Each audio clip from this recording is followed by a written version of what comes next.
यदि इसे कुछ हो गया, धनानंद मुझे मार डालेगा। बचाओ! सच हो जाओ, तारिणी पांडु को लेके यहाँ आ रही है। बचाओ!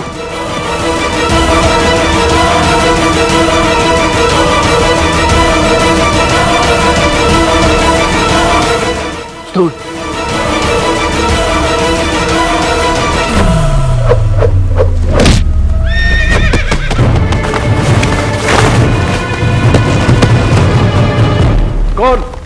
कौन है?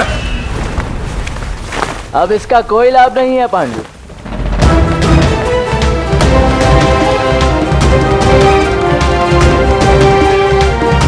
आचार्य, एक बात तो स्वीकारनी पड़ेगी, अमात्य को फंसाना फिर भी कठिन था, किंतु ये तो हमारे जाल में बड़ी सरलता से फंस गया। क्या? हाँ पांडु, अमात्य का समाचार सुनकर इतने अचंभित मत हो, क्योंकि तुम्हारी सुरक्षा की ढाल, तुम्हारा सुरक्षा कवच, मगध का मस्तिष्क अमात्य राक्षस इस समय पीपलीवन के कारागार में विश्राम कर रहा है। हमारे सम्राट चंद्रगुप्त ने उन्हें मृत्युदंड इसलिए नहीं दिया क्योंकि वो एक विद्वान है, ज्ञानी है, और कदाचित उनका वही ज्ञान भविष्य में हमारे काम भी आ सकता है। परंतु तुम हमारे किस काम आओगे? नहीं चंद्रगुप्त, इसे मृत्युदंड दे दो। कृपा करके मुझे माफ कर दो। आप लोग जो कहेंगे मैं करूंगा, बस मुझे मारिए मत। तो एक काम करो, अपने महल में संदेश भेजो और अपना रथ मंगवाओ, हमें कहीं घूमने जाना है।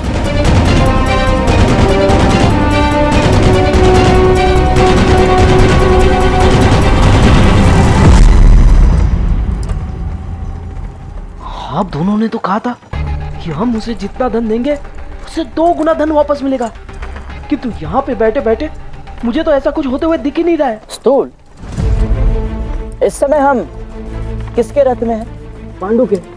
और पांडु का राज्य में क्या दायित्व है? राजकोष प्रमुख। राजकोष का प्रमुख।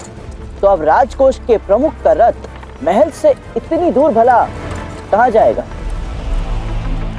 हे भगवान, तो तुम्हारे कहने का तात्पर्य यह है कि हम इस समय उस स्थान पर जा रहे हैं जो धनानंद को सबसे अधिक प्रिय है।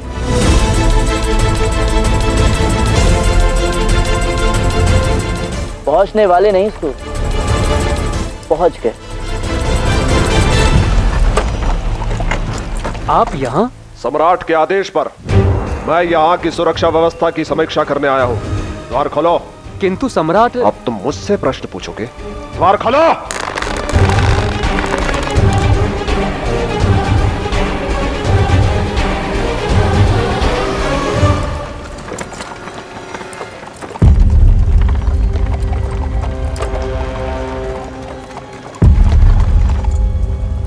आप दोनों इतने चिंतित क्यों हो? ये मगध सुरक्षा के श्रेष्ठतम रक्षक है, किंतु ये लोग यहाँ क्या कर रहे हैं? चल, तुम व्यर्थ ही चिंतित हो रहे हो। हमें जहाँ पहुँचना था हम वहाँ पहुँच गए।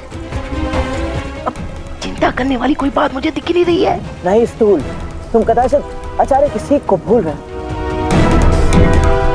जब तक हम वांछित लक्ष्य प्राप्त नहीं कर देते, हमें असंतुष्ट होकर आगे बढ़ते रहना चाहिए। धनानंद किसी भी समय यहाँ आ सकता है।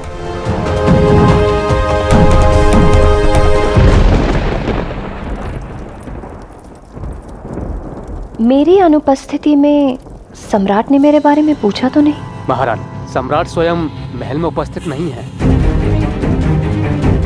कहीं धनानंद को मुझ पर संदेह तो नहीं हो गया? रात्रि के इस प्रहर वो कहाँ जा सकता है?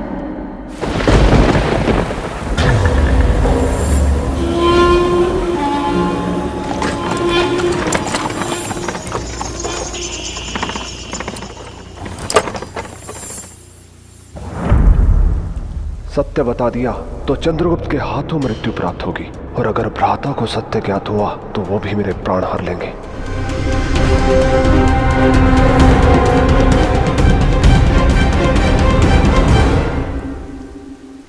स्थूल, क्या हुआ? धनानंद।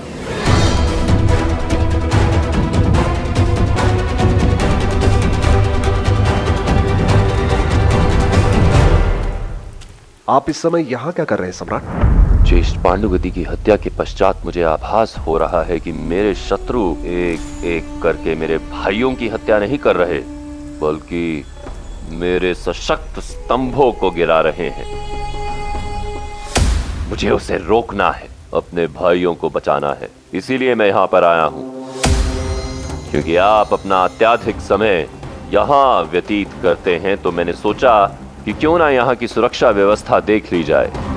हो सकता है उस चंद्रगुप्त के निशाने पर अगले आप हों। और वैसे भी वो तिलचट्टा मेरे भाई के शव को स्वर्ण मुद्राओं की बोरी में डालकर मेरे राजकोष तक पहुंच सकता है, तो अवश्य ही अब उसका अगला निशाना मेरा धन होगा। हर बार ये धनानंद हमारी हर योजना को कैसे बाप लेता है? तो बताइए, आप यहाँ क्या कर रहे हैं? अब मैं भी यहाँ की सुरक्षा व्यवस्था का निरीक्षण करने आया था सम्राट, और इसी मंतव्य से मगध के शस्त्रागार से श्रेष्ठ शस्त्र भी अपने साथ लाया हूं, ताकि यहाँ का सुरक्षा बल और भी प्रबल हो जाए। आपकी बातों पर मुझे पूर्णतः विश्वास नहीं हो रहा ज्येष्ठ। अप्रिय घटना तो पहले भी कई बार घटित हो चुकी है, किंतु कार्य के प्रति इतनी निष्ठा पहले तो कभी नहीं देखी मैंने। मैं जानता हूं सम्राट, मैंने कई अवसरों पर आपको निराश किया है, पर इससे पहले मेरे भाई मेरी कमी पूरी कर देते थे। पर अब आपकी सेवा में मैं और केरावत ही शेष है, इसीलिए मैं अपने कर्मों के प्रति सजग हो गया हूं। अच्छा, तो आपके यहाँ आने का केवल यही एक कारण है? वैसे मैं स्थान की सुरक्षा व्यवस्था देख चुका हूं, अब आप महल लौट सकते हैं। क्या हुआ? मैंने कहा आप महल लौट सकते हैं। जी सम्राट। एक क्षण रुकिए।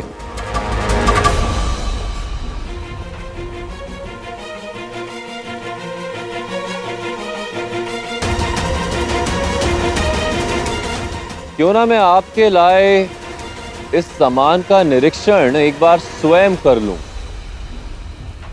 धनानंद तो आज हमें पकड़ ही लेगा।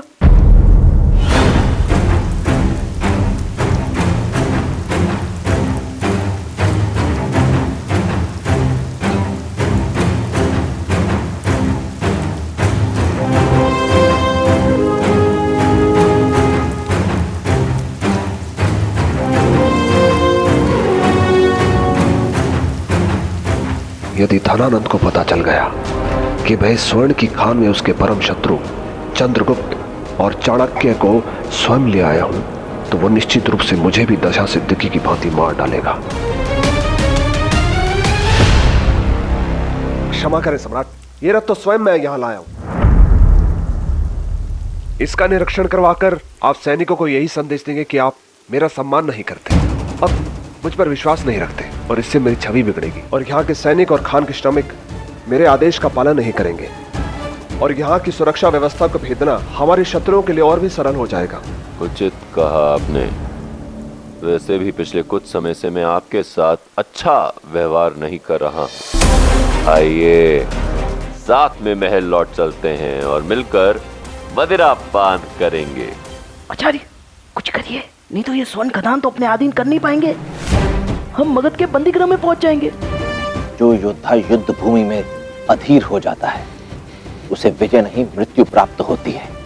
धैर्य साधना सीखो स्थूलभद्र। चलिए। सम्राट, हमने चंद्रगुप्त के दल की एक विषकन्या को गंगा के तट पर बंदी बना लिया है।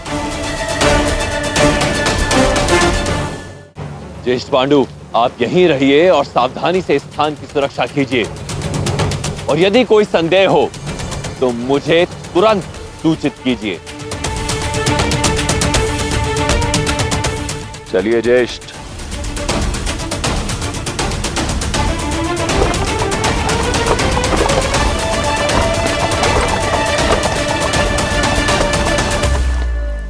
किंतु विषकन्या का प्रशिक्षण तो ऐसा हुआ है कि उनको पकड़ना असंभव है, तो फिर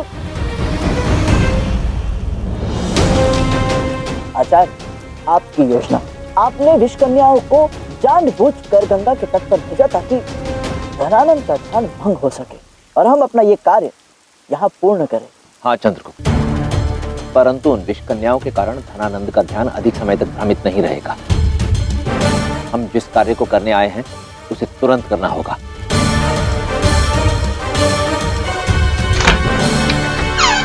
देखो, तुम्हारे कहे अनुसार मैं तुम्हें खान में ले आया। अब जो तुम्हें करना है करो, किंतु मैं यहां से जा रहा हूं।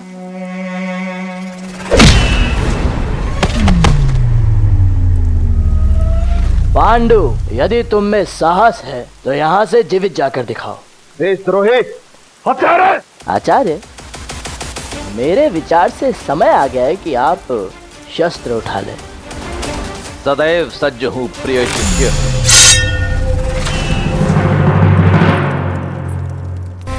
यदि धनानंद को ज्ञात हो गया कि मैं विश्वासघाती हूँ तो मुझे तुरंत जाकर चंद्रगुप्त को सावधान करना होगा। महारानी मोरा और मनसा के बाद अपने कारण मैं फिर किसी और के प्राण संकट में नहीं डाल सकती।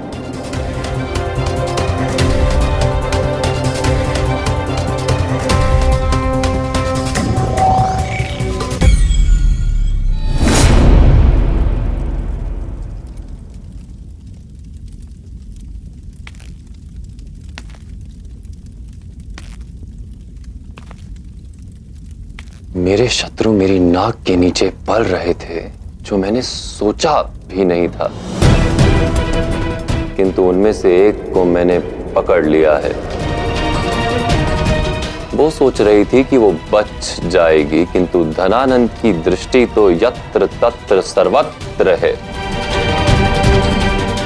मृत्यु दंड मिलेगा उसे।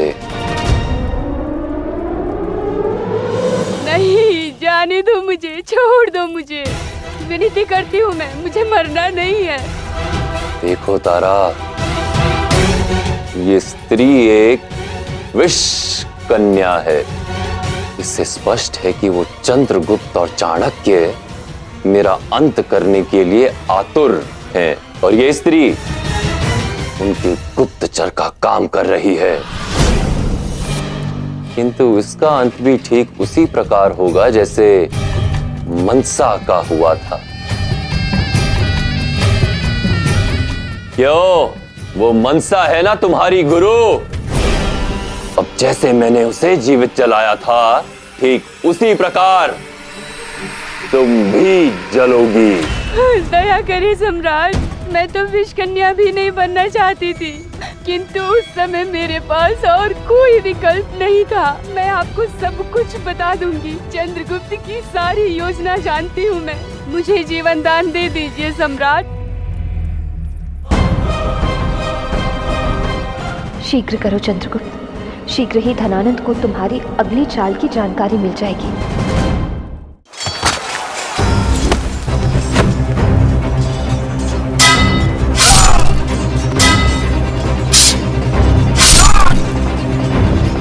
देखो देखो, जो तुमने कहा वो मैंने किया।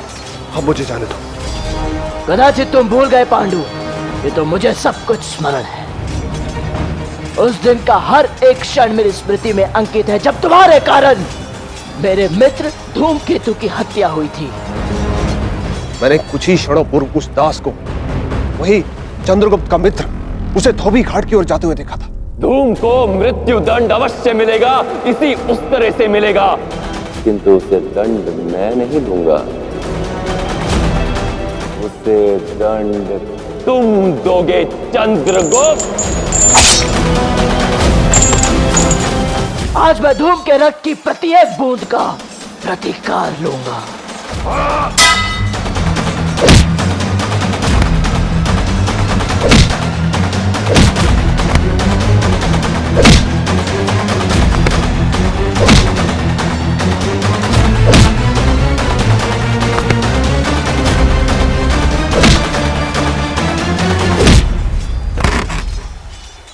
इसी धन की लालसा है ना तुम्हें?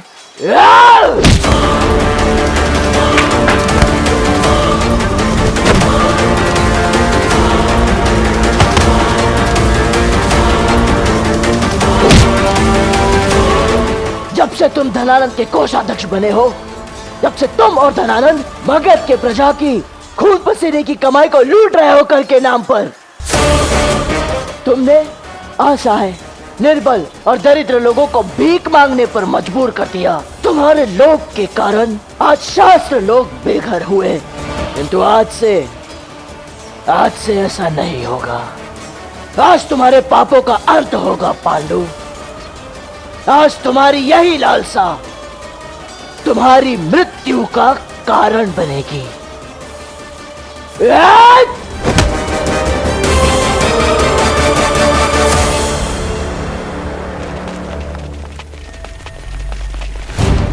चारों दिशाओं में ढूंढो, चंद्रगुप्त और उसके साथी यहीं कहीं होंगे।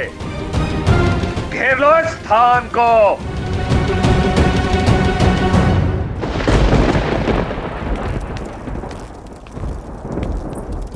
मेरी सेना उस तुम्हारे बताए स्थान का निरीक्षण करती रही, किंतु उन्हें वहां ना तो वो चाणक्य मिला और ना ही वो चंद्रगुप्त।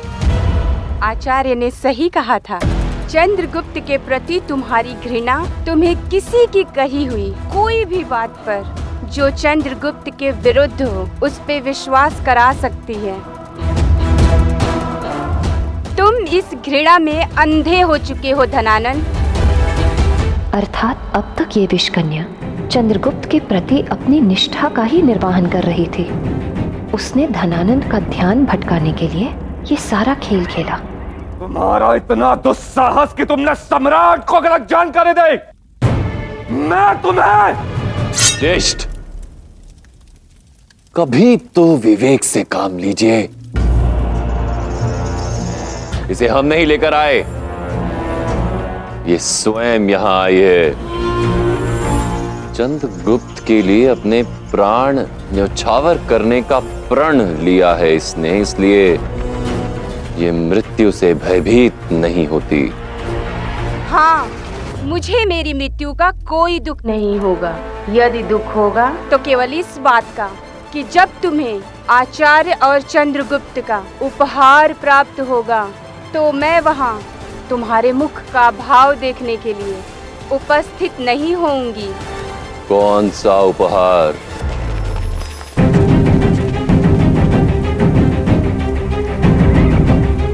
मगध के सैनिकों, वर्षों तक तुमने धनानंद के आदेश पर इस खान में लोगों को दास बनाकर उनका शोषण किया, किंतु आज इस दासत्व के चक्र को मैं तोड़ दूंगा। देखो इसे, देखो, ये धनानंद का वही भाई है जिसके जीवन में लालसा और धन के अतिरिक्त और कुछ नहीं था। इसीलिए आज मैं इसे एक उपहार दूंगा, इसे एक स्वर्ण की मृत्यु शैया दूंगा।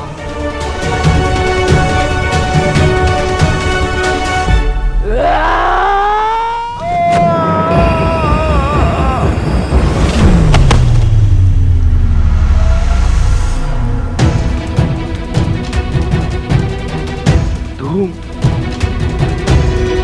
चंद्र ने तुम्हारी मृत्यु का प्रतिशोध ले लिया है धूम।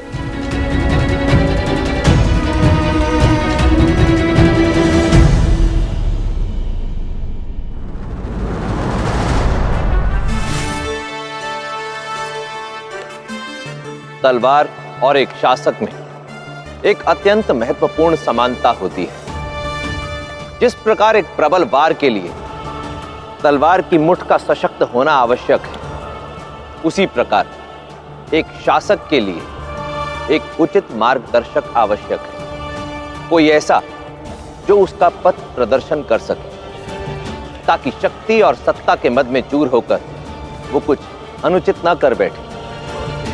स्मरण रहे, शक्ति हो या तलवार, यदि अनियंत्रित हुई तो उसे धारण करने वाले के लिए ही घातक सिद्ध हो सकती है। नीतियां मेरी, नियति आपकी। वर्षों से ये सोने की खान दासत्व, शोषण, बंधन और लालच का जीता जागता उदाहरण बनकर रही है, किंतु आज से ये एक ऐसा स्थान बनेगा जहाँ की मिट्टी जो स्वर्ण उगलती है, हमारी मातृभूमि की स्वर्णिम भविष्य की रचना करेगी।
कैसा लगा मेरा और आचार्य का ये उपहार धनानंद?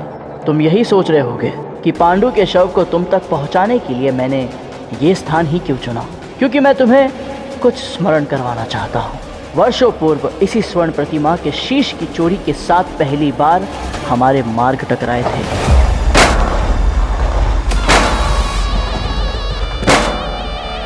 उसी चोरी के लिए तुमने पांडु की उंगली काटी थी, किंतु तुम ये नहीं जानते कि तुम्हारे जन्मदिन के उत्सव के मध्य से तुम्हारी प्रतिमा के इस स्वर्ण शीश को चुराने वाला और कोई नहीं, मैं था।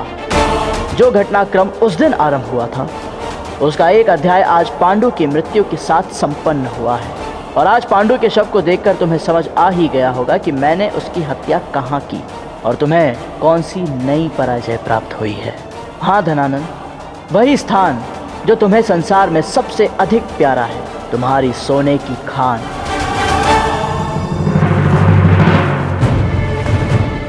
चंद्रगुप्त!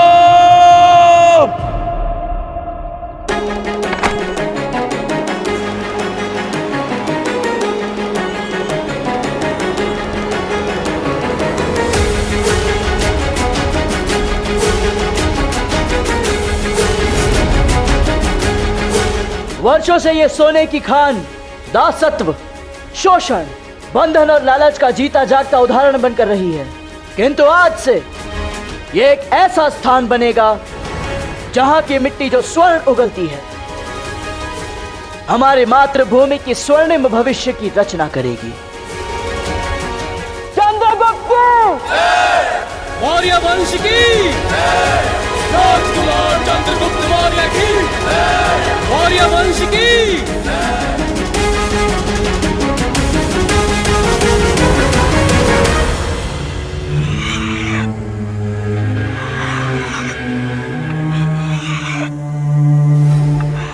क्षमा करें सम्राट, पर ये समाचार सही है। हमारे सूत्रों ने इस बात की पुष्टि की है कि चंद्रगुप्त और उसकी सेना ने वर्ण खान में अपना आधिपत्य स्थापित कर लिया, और तो और इन्होंने वहां पे जाने वाले सभी मार्ग को अवरुद्ध कर दिया है सम्राट। तुरंत सेना सच कीजिए ज्येष्ठ। मेरे स्वर्ण की खान को अपने अधीन करने का स्वप्न देखने वाले तिलचट्टे की चिता अब वहीं जलेगी। जी सम्राट। मुझे किसी भी प्रकार से धनानंद को थोड़े समय के लिए रोकना होगा ताकि मैं चंद्रगुप्त को इस आक्रमण के लिए सतर्क कर सकूं।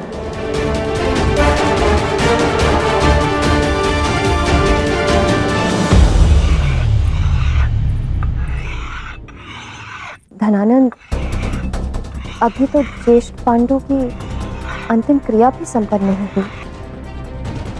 ये समय इस प्रकार विचलित होकर निर्णय लेने का नहीं है। तुम्हें तो उनके मेरे ज्येष्ठ पांडु की अंतिम क्रिया अवश्य होगी तारा, किंतु यदि मैंने अभी ऐसा किया तो मेरे हाथ से मेरा साम्राज्य, मेरे लोग, मेरा वर्चस्व सब कुछ चला जाएगा। मैं अपने शत्रुओं की आंख में आंख डालकर ये दिखाना चाहता हूं कि मगध आज भी अपने शत्रुओं की आंखों में आंखें डालकर उन्हें उनका स्थान दिखा सकता है, और यही करने में जा रहा हूं, उस तिलचट्टे को उसका स्थान दिखाने। आज उस कुटिल ब्राह्मण चाणक्य को यह स्वीकार करना ही होगा कि इस धरती पर भारत का कोई अस्तित्व नहीं। यहां सदा से मगध था, मगध है और मगध ही रहेगा। आज मगध का सूर्य उस तिलचट्टे को अपनी ऊष्मा से जलाकर भस्म कर देगा।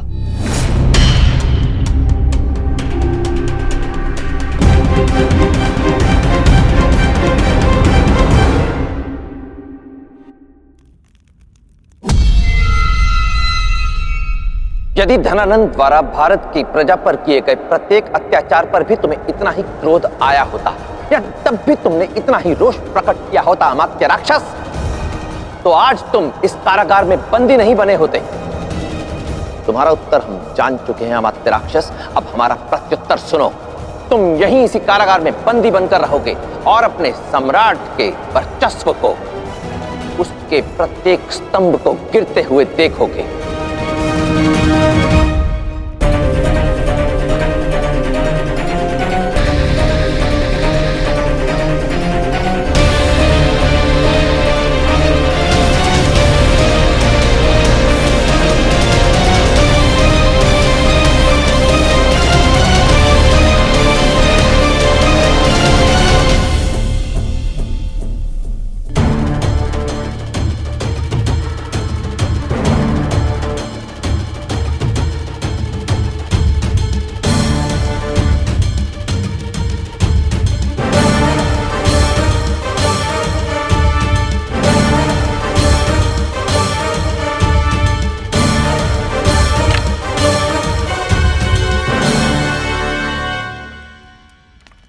धनानंद के किए गए अपमान का उत्तर देने के लिए आचार्य ने अपनी शिखा खोलकर यह प्रतिज्ञा ली थी कि वो नंद वंश का समूल नाश करेंगे।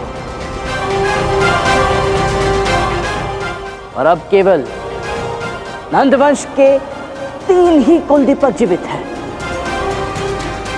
पांडु, कैरव्रत और स्वयं धनानंद। और शीघ्र ही ये कुलदीपक भी बुझा दिए जाएंगे। जब इन तीनों मशालों में से कोई एक मशाल बुझे तो स्वयं समझ जाना अमात्य राक्षस कि नंदवंश का एक और कुलदीपक चंद्रगुप्त के हाथों काल का ग्रास बन गया है।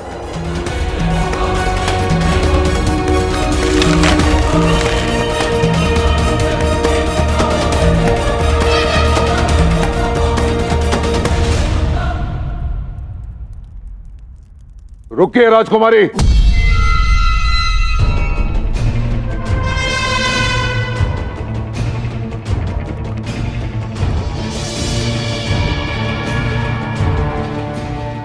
इससे पूर्व जब भी मैंने आपसे बात की, आंखें झुकाकर बात की राजकुमारी, परंतु आज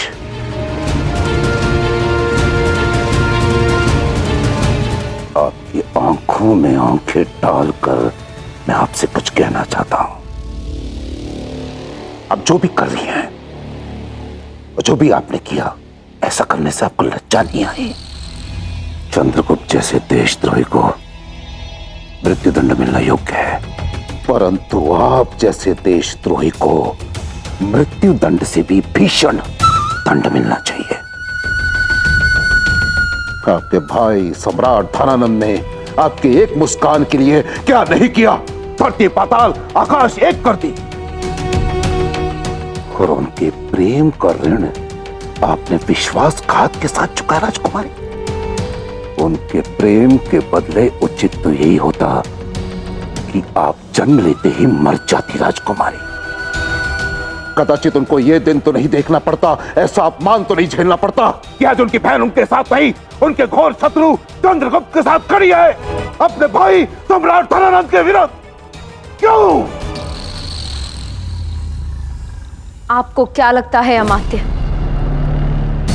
ये दुख, ये विश्वासघात की पीड़ा जो इस समय सम्राट भोग रहे, इस संसार में केवल उन्हीं ने भोगा है? नहीं अमात्य, हाँ, ये अवश्य है कि वो सदैव पीड़ा देने वालों में से थे।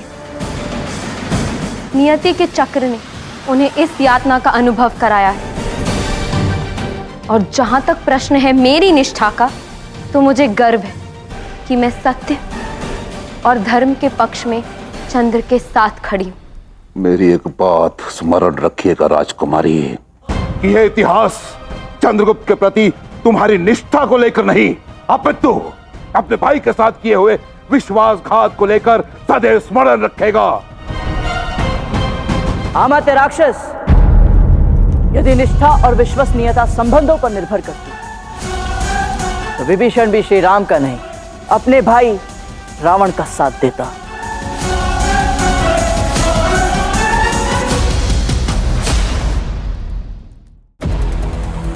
शत्रुओं के विरुद्ध खड़े रहने के लिए साहस चाहिए, किंतु उससे अधिक साहस धर्म की राह से भटके अपनों के विरुद्ध खड़े रहने के लिए चाहिए अमात्य। और दुर्धरा ने इस धर्म युद्ध में अपने भाई का नहीं, सत्य और धर्म का साथ देने का निर्णय लिया है। और उनके इस चुनाव को इतिहास सदैव स्मरण रखेगा। चंद्रगुप्त! इससे आगे बोलने से पूर्व यह समझ लीजिए, अमात्य राक्षस के जो आपके सामने खड़ी है वो मगध की राजकुमारी नहीं, पीपली वन की महारानी है। इसलिए इनके विरुद्ध मैं कोई अपशब्द नहीं सुन सकता। आपसे विनती है कि आप अपनी मर्यादा में रहिए।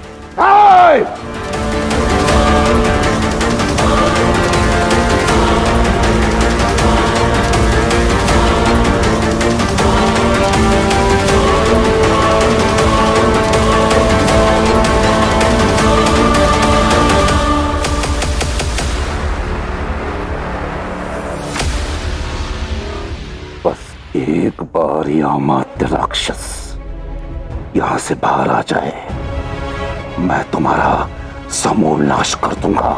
चंद्रगुप्त मौर्य!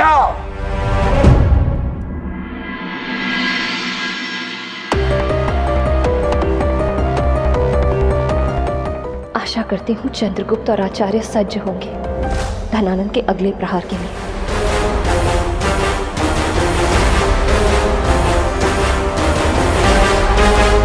रुक जाओ तारा।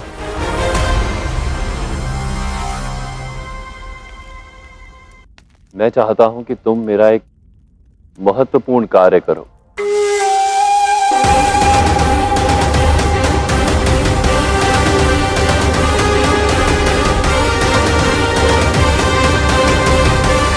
युद्ध पर जाने से पूर्व मेरा प्रेम मगध की रानी मेरी पत्नी मेरा विजय तिलक करे,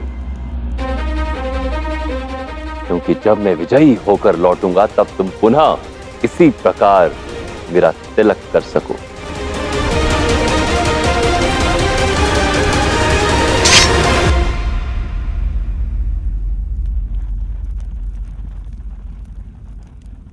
ये केवल तुम ही कर सकते हो धनानंद। एक ओर मैं तुम्हें रक्त रंजन रोकने को प्रेरित कर रही हूं और तुम मुझे ही युद्ध पर जाने से पूर्व अपने रक्त का तिलक लगाने को कह रहे हो।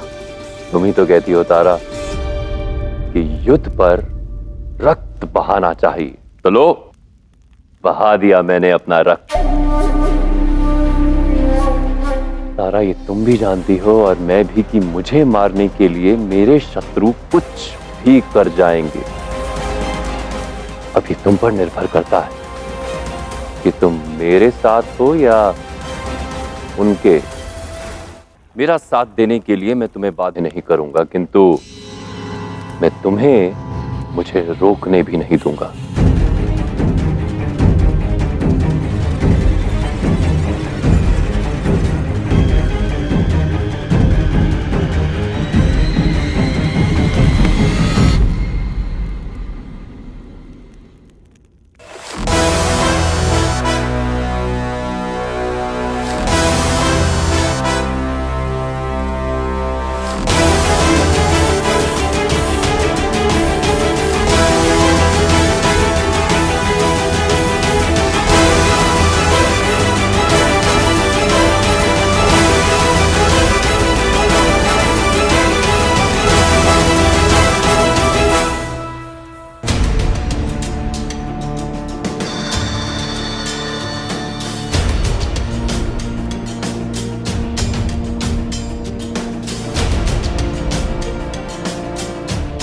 ईश्वर करे इस युद्ध से तुम इस वास्तविकता को समझ जाओ कि महान शासक बनने का मार्ग निर्दोषों के रक्त से नहीं बनता, बल्कि उनकी रक्षा से बनता है, उनके जीवन में समृद्धि लाने से बनता है। एक श्रेष्ठ शासक अपनी प्रजा के रक्त का नहीं, प्रेम का प्यासा होना चाहिए।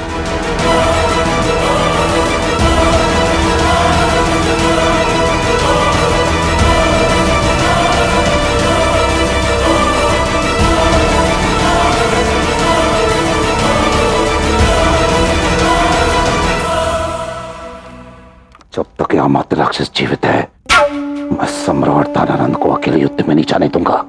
अब यहां से बाहर निकलने के लिए क्या करूं मैं? क्या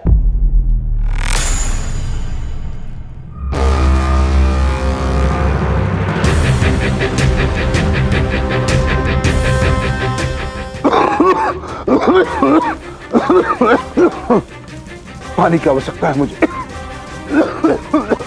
जल की आवश्यकता है मुझे। मेरी खांसी नहीं रुक रही, शीघ्र करो।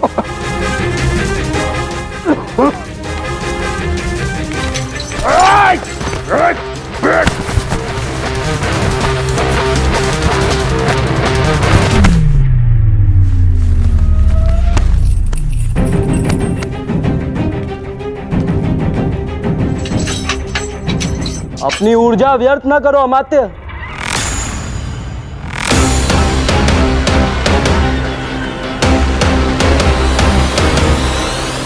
ये ताला इन चाबियों से नहीं खुलने वाला, क्योंकि तुम्हारे और दूरधरा के मध्य जो कुछ भी हुआ उसके पश्चात चंद्र ने इस ताले की चाबी दूरधरा को सौंप दी है।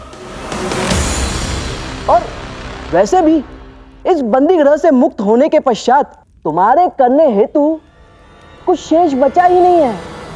अब तक तो चंद्र और आचार्य ने अपनी अगली चाल चल दी होगी।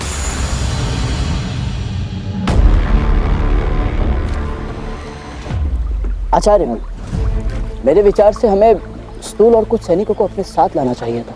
जो जहां है उसे वहीं होना चाहिए चंद्रगुप्त। इससे पहले कि धनानंद हमारे आक्रमण को विफल करे, हमें गंगा तट पर स्थित उसकी छावनी पर आक्रमण करना होगा।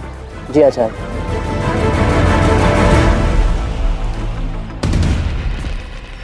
सम्राट, अभी सूचना मिली है कि गंगा तट स्थित पर हमारी छावनी की ओर शत्रुओं ने कूच किया। चंद्रगुप्त भी सोने की खान से निकल चुका है सम्राट, और वो भी उसी छावनी की ओर बढ़ रहा है। हमारे लिए सही अवसर है सम्राट कि हम पुनः अपने स्वर्ण की खानों पर अपना आधिपत्य सिद्ध कर सके। आश्चर्य है मुझे कि मेरे सारे भाइयों में केवल आप बचे हैं ज्येष्ठ, और उससे भी अधिक आश्चर्य मुझे इस बात का है कि आप परिस्थिति की गहराई अब भी नहीं समझते। क्यों नहीं समझते आप कि हमारे लिए संकट का विषय वो स्वर्ण की खान नहीं, वो तिलचट्टा चंद्रगुप्त है। वो स्वर्ण की खान मेरी थी और मेरी ही रहेगी। इस समय मुझे मेरे सबसे बड़े सलाहकार और सहायक महामात्य की कमी अखर रही है। आप जाइए और वो जहां भी हैं उन्हें लेकर आइए, और यदि कोई आपके मार्ग में आया तो उसे हटा देना।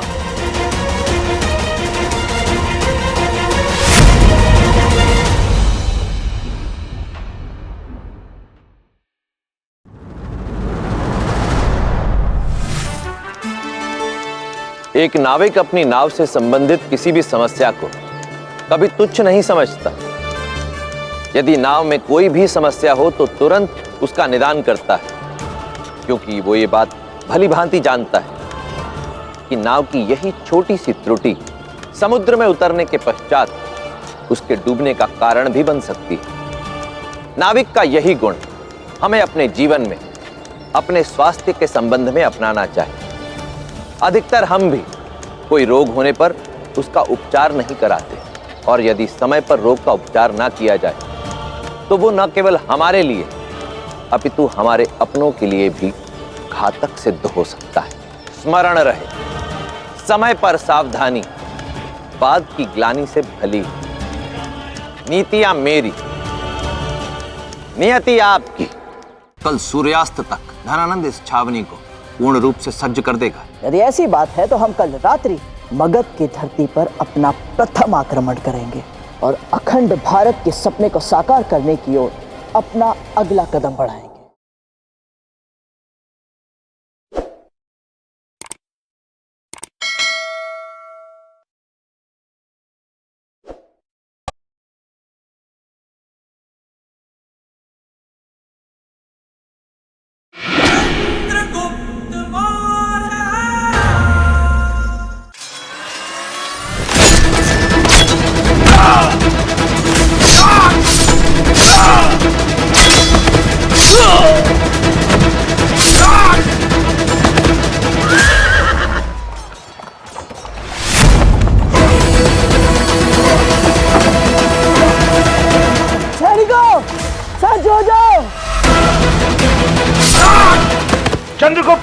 रुको। हमें अभी इसी समय यहां से चलना होगा। क्यों आचार्य? आचार्य, हमारा पल्ला भारी है और देखिए इस छावनी को हम सरलता से जीत सकते हैं। आचार्य, धनानंद स्वयं चलकर आ रहा, हम उसका अभी अंत कर सकते हैं और मगध सूर्यास्त तक हमारे अधीन होगा। आचार्य चंद्रगुप्त, मैं जैसा कह रहा हूं वैसा करो। मैं तुम्हारे सभी प्रश्नों का उत्तर बाद में दूंगा। चलो। परंतु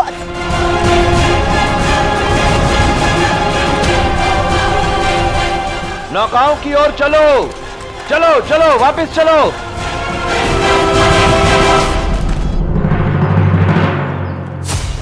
सम्राट धनानंद की, सम्राट धनानंद की, सम्राट धनानंद की।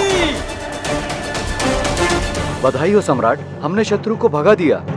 आपकी उपस्थिति ने ही उनका मनोबल क्षीण कर दिया। शत्रु भयभीत होकर भाग गया। मैं इस विजय को नहीं मानता। मैं अपने शत्रु को भली भांति जानता हूं। वो अपने अंतिम श्वास तक लड़ने वालों में से है, युद्ध भूमि से भाग जाने वालों में से नहीं। मेरे लिए ये अध्याय अभी समाप्त नहीं हुआ है। लीजिए आचार्य, सभी यहाँ उपस्थित हैं। अब उत्तर दीजिए। आचार्य, जब लक्ष्य हमारी मुट्ठी में था तब आपने हमें युद्ध भूमि से लौटने के लिए क्यों कहा? आचार्य, धनानंद मेरे समक्ष था, मैं उसका अंत कर सकता था। आचार्य चंद्रगुप्त, कभी कभी एक बड़ा युद्ध जीतने के लिए छोटा युद्ध हारना भी पड़ता है। अर्थात ये कि क्या तुम्हें स्मरण है, सिकंदर जैसे महान और शक्तिशाली शासक ने भी झेलम के समक्ष अपने घुटने टेक दिए थे। स्मरण है मुझे आचार्य।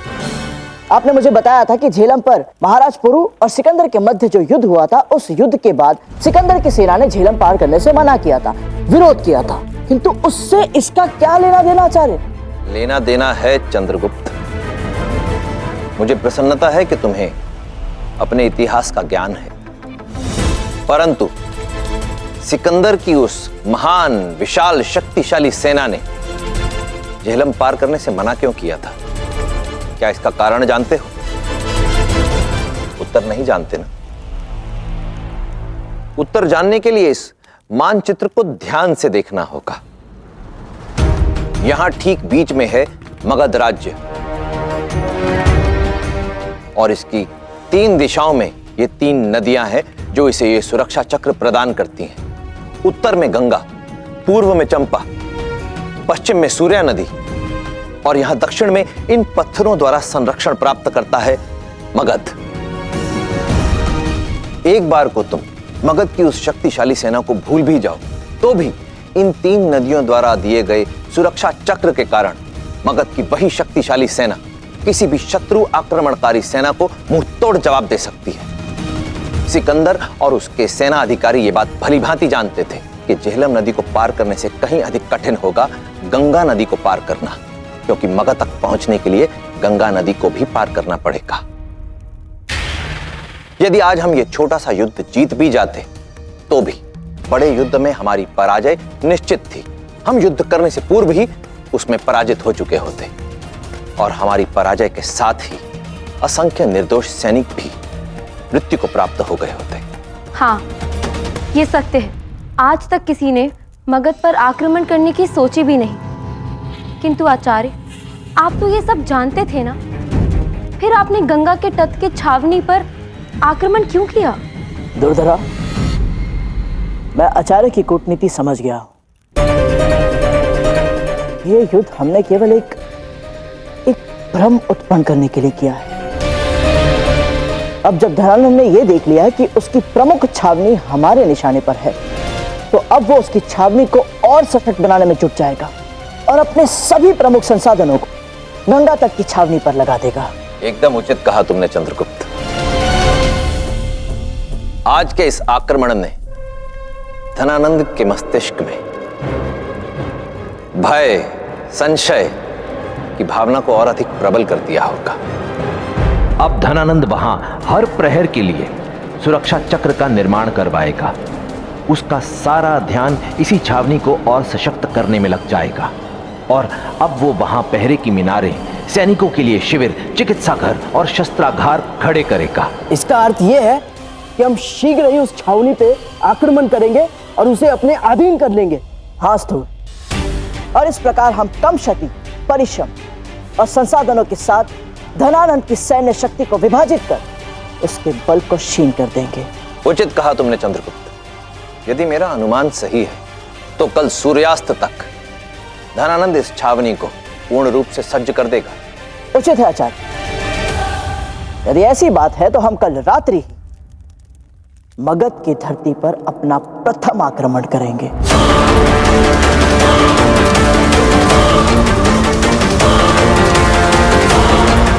और अखंड भारत के सपने को साकार करने की ओर अपना अगला कदम बढ़ाएंगे।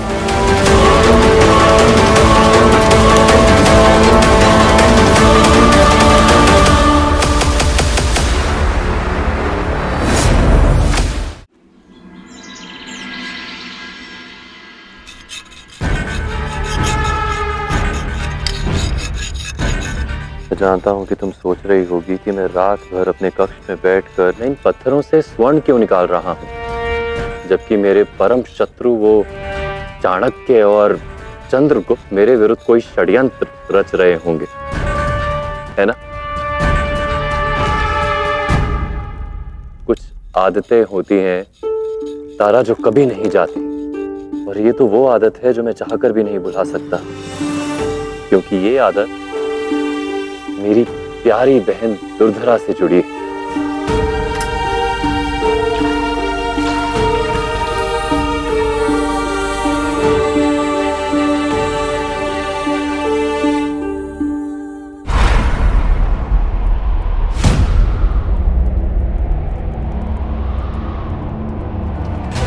आपके भाई सम्राट धनानंद ने आपकी एक मुस्कान के लिए क्या नहीं किया? धरती पाताल आकाश एक कर दी, और उनके प्रेम का ऋण आपने विश्वासघात के साथ चुकाया राजकुमार।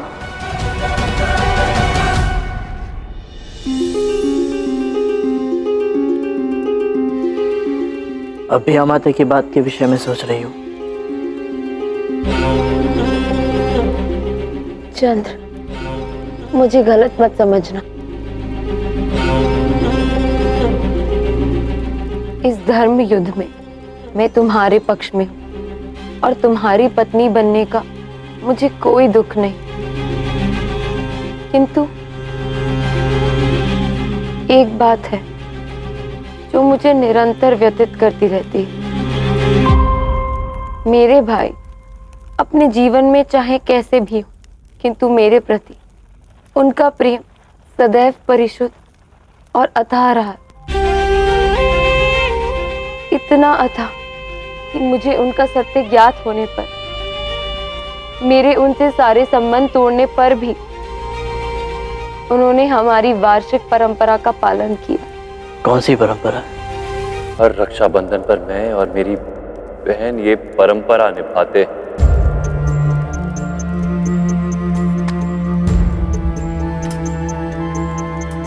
तारा, तुम तो दुर्धरा को भली भांति जानती हो। उसे दुर्लभ वस्तुएं कितनी प्रिय हैं। ऐसे ही एक रक्षाबंधन के दिन उसने मुझसे मेरे हाथ से निर्मित आभूषण की मांग की, और उस वर्ष भाई स्वयं अपनी सोने की खान पर गए, जहां उन्होंने एक विशाल पत्थर चुना। कई दिन तक भाई उससे स्वर्ण निकालते रहे और अपने हाथों से निकाले स्वर्ण से उन्होंने मेरे लिए आभूषण बनाया। और उस वर्ष से प्रत्येक वर्ष रक्षाबंधन पर यह हमारी एक विशेष परंपरा बन गई। प्रतिवर्ष दुर्धरा और मुझे रक्षाबंधन की प्रतीक्षा रहती। दुर्धरा अपना मन वांछित आभूषण का चित्र बनाती और मैं अपने हाथों से स्वर्ण निकालकर उसके लिए वही आभूषण बनाता।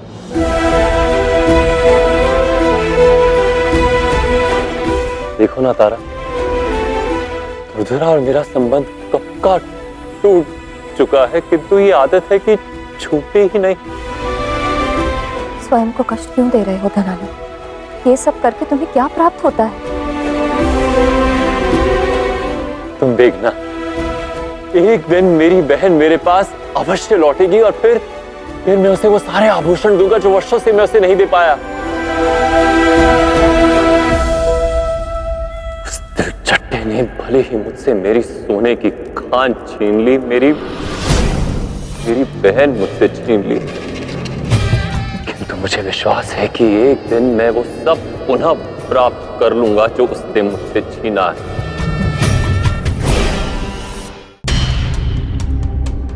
आप पंडित मुझसे झूठ मत बोलो। अमात्या यहाँ कई दिनों पहले ही आ गए थे और तुम मुझसे कह रहे हो कि वो यहाँ आए नहीं। मैं झूठ नहीं बोल रहा हूँ। ना तो यहाँ अमात्या आए और ना तो महारानी तारनी की माँ के लिए महामृत्युंजय यज्ञ का अनुष्ठान हुआ। आप बोल रहे हैं पंडित? हाँ कैव्रत जी, किंतु मुझे एक बात का पता है। कौन सी बात? यही कि इस मंदिर से कुछ दूरी पर मगध सैनिकों के शव मिले थे। वो काम चंद्रगुप्त का था। उसने सैनिकों को मारकर अमात्य को बंदी बना लिया और कुछ लोगों का तो ये भी कहना है कि चंद्रगुप्त ये सब इसलिए कर पाया क्योंकि महारानी तारनी ने उसकी मदद की थी।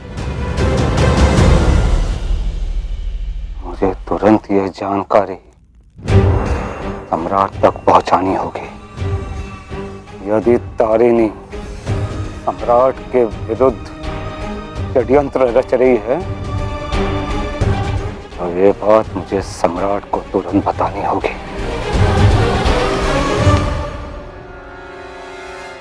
नहीं, मुझे आवेग से नहीं विवेक से काम लेना चाहिए। यदि बिना किसी प्रमाण के मैंने तारिणी पर इतना बड़ा आरोप लगाया तो सम्राट मुझे ही मृत्यु दंड दे देंगे और तारिणी के इस विश्वासघात का प्रमाण तो स्वयं अमात्या ही देंगे। बस किसी प्रकार मैं अमात्या को चंद्रगुप्त के पंजे से छुड़वा लूं।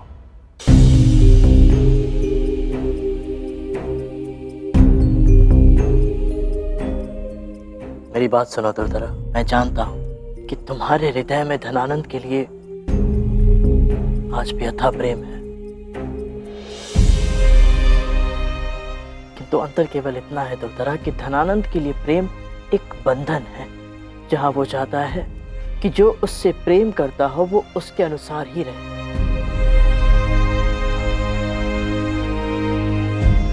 किंतु तुम ऐसे भाई के प्रेम के योग्य नहीं हो दुर्धरा। जानती हो, तुम्हें इससे कहीं अधिक प्रेम करने वाला और प्यारा भाई चाहिए। चंद्र, तुम्हारा इतना साहस कि तुमने मेरी बहन दुर्धरा को रुलाया, वो भी रक्षाबंधन के पर्व पर। स्थूल भला मैंने कुछ नहीं किया। तुम मुझे केवल एक संकेत दो, मैं अभी चंद्र को सीधा कर दूंगा। स्थूल भद्र जी, मेरी मंशा आपकी बहन को दुखी करने की नहीं थी। किंतु तुम सत्य कह रहे हो या? चलो, अंततः मेरी प्यारी बहन के मुख पे एक सुंदर सी मुस्कान आ गई। चलो चलो महारानी, शीघ्र करो, मुझे शीघ्र ये राखी बांधो। इस मिठाई को रसोई से यहां तक लाते वक्त कम से कम 33 बार मेरा मन मचला होगा।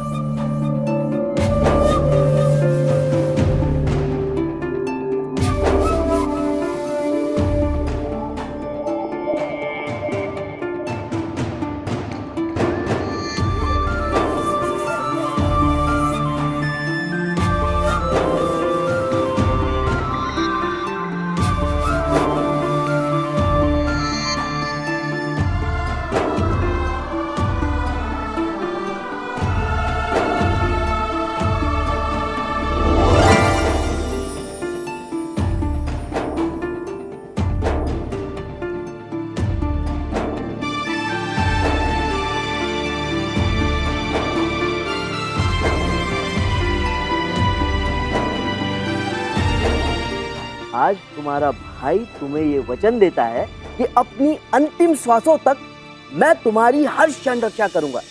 तुम पर आने वाले प्रत्येक संकट को मुझसे स्थूल भद्र से टकराना पड़ेगा।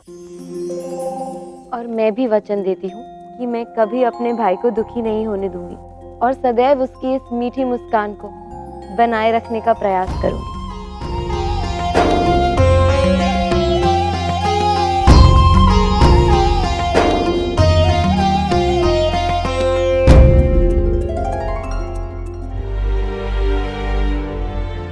ये देखो तारा, मेरी बहन को ये उपहार अवश्य पसंद आएगा, है ना? सच धनानंद, तुम्हारा ये व्यवहार मेरी समझ के परे है। कल तक तुम चंद्रगुप्त के लहू के प्यासे थे और आज तुम अपने शत्रु के षड्यंत्र से निश्चिल यहाँ दुर्धरा के लिए अपने हाथों से आभूषण बना रहे हो। सच, तुम इतनी चिंता करती हो तारा। उस चंद्रगुप्त और चाणक्य का प्रबंध तो मैं पहले ही कर चुका। प्रबंध कर लिया? इसका क्या तात्पर्य है? शत्रु का शत्रु मित्र होता है। एक सप्ताह के भीतर उस तिलचट्टे का शत्रु अर्थात मेरा मित्र अपना प्रतिकार लेने आ रहा है और फिर हम दोनों मिलकर उस तिलचट्टे को परास्त कर देंगे।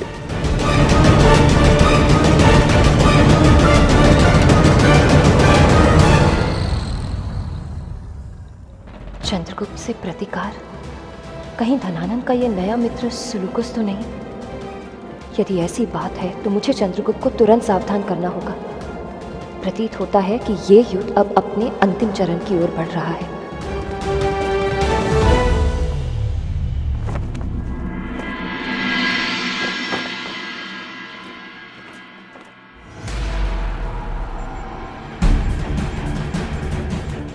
तारिणी के संदेश से ये तो समझ आ गया है कि धनानंद की अगली योजना क्या होगी, किंतु मगध पर अंतिम आक्रमण करने से पूर्व हमें कुछ तथ्य स्पष्ट रूप से सुनिश्चित करने होंगे कि क्या वास्तव में धनानंद और सेल्यूकस एक हो गए और सेल्यूकस एक सप्ताह के भीतर भारत आ रहा है। किंतु हम ये सब सुनिश्चित करेंगे कैसे? तारिणी के कथन के अतिरिक्त हमारे पास और कोई विश्वसनीय सूत्र भी तो नहीं है। पौरव नरेश महाराज मलय केतु ने स्वयं इस तथ्य की पुष्टि की है दुर्धरा। स्थूलभद्र भी कुछ ही समय में प्रमाण लेकर आ रहा होगा।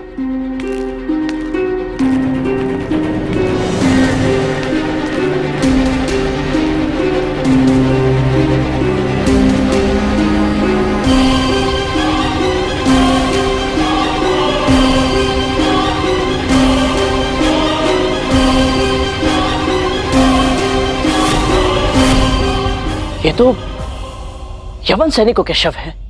हाँ, स्वयं महाराज मलय केतु ने यह बताया कि इन यवन सैनिकों को पौरव सेना ने हिंदुकुश घाटी में मार गिराया।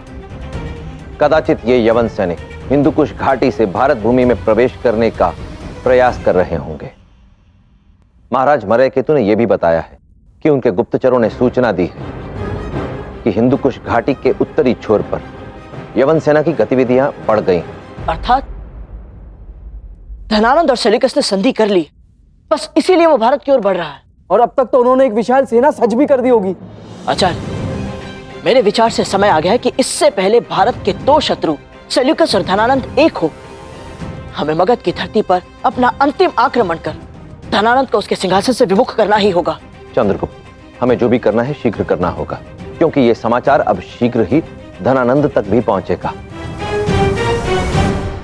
और यह समाचार पहुंचते ही वो अमात्य राक्षस को अवश्य बुलाएगा और तब उसे पता चल जाएगा कि अमात्य राक्षस हमारे पास बंदी है। हाँ आचार्य, अमात्य के लुप्त होने की जानकारी धनानंद तक पहुंचे उससे पूर्व तारिणी को महल से निकालना होगा।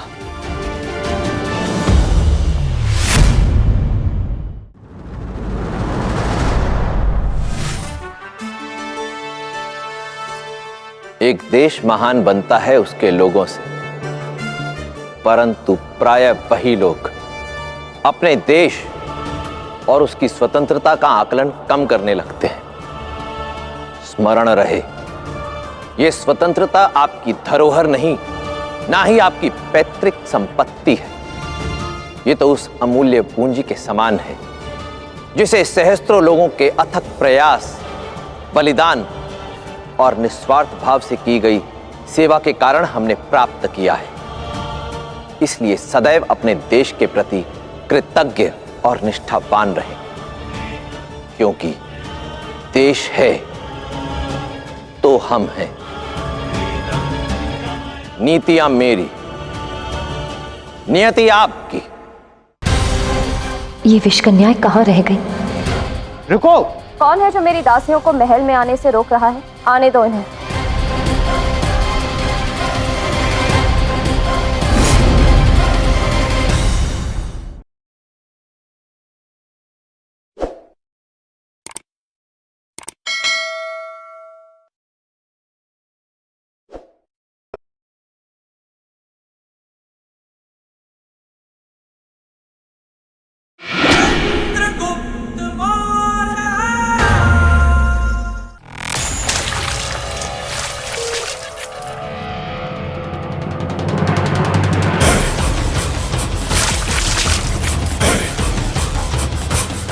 आचार्य, सदैव के भांति ये योजना भी मेरे समझ ही नहीं आ रही।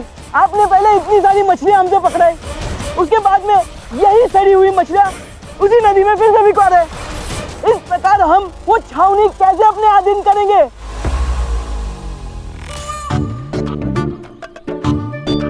कहीं आपकी योजना ये तो नहीं कि वहां उपस्थित सैनिकों को इन मछलियों के दुर्गंध से मूर्छित कर दे? नहीं, परंतु मेरी योजना ने अपना प्रभाव दिखाना आरंभ कर दिया है स्थूलभद्र। ये दुर्गंध कैसी?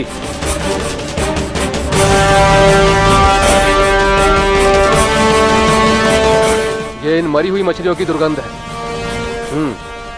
सही कह रहे हैं। चलो चलते हैं। चंद्र, आचार्य तो मुझे अपनी योजना नहीं समझाने वाले, किंतु तुम ही समझा दो ना सरल भाषा में। देखो सुन, जैसे मछलियों को पकड़ने के लिए हम जाल में चारा फंसाते हैं, बस उसी प्रकार ये मरी हुई मछलियां हमारे शत्रुओं के लिए चारा है, जिसके कारण वो स्वयं हमारे जाल में फंसने चले आएंगे। चंद्र, मछलियों को पकड़ने वाले इस ब्रह्म ज्ञान के लिए धन्यवाद, किंतु मुझे अभी भी नहीं समझ में आया कि सड़ी हुई मछलियां हम नदी में क्यों फेंक रहे हैं। स्थूलभद्र, पहले दिया गया कार्य पूर्ण करो, समय आने पर कारण भी स्पष्ट हो जाएगा। ठीक है, किंतु आचार्य, हम धनानंद को किस प्रकार भ्रमित करेंगे? क्योंकि सूर्यास्त के पश्चात धनानंद उस छावनी के ऊपर जीत की भांति अपनी दृष्टि जमा के बैठा होगा। निश्चित रहो स्थूल, आचार्य ने उसका भी प्रबंध कर दिया है। विषकन्याएं, हमारी विषकन्याएं किसी भी क्षण मगध पहुंचती होंगी। वो धनानंद के लिए एक ऐसी समस्या उत्पन्न करेगी कि ये छावनी हमारे अधीन अवश्य होगी।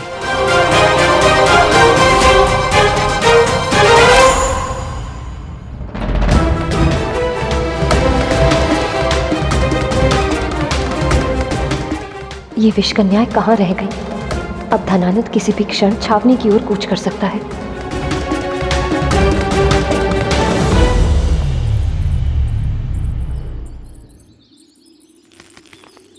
रुको, सम्राट का आदेश है, कल सूर्योदय तक ना कोई महल से बाहर आएगा, ना बाहर से भीतर प्रवेश लेगा। कौन है जो मेरी दासियों को महल में प्रवेश करने से रोक रहा है? इन दासियों को स्वयं सम्राट ने मेरे लिए नियुक्त किया है और तुम इनका प्रवेश वर्जित कर रहे हो। क्षमा करें महारानी। आने दो इन्हें।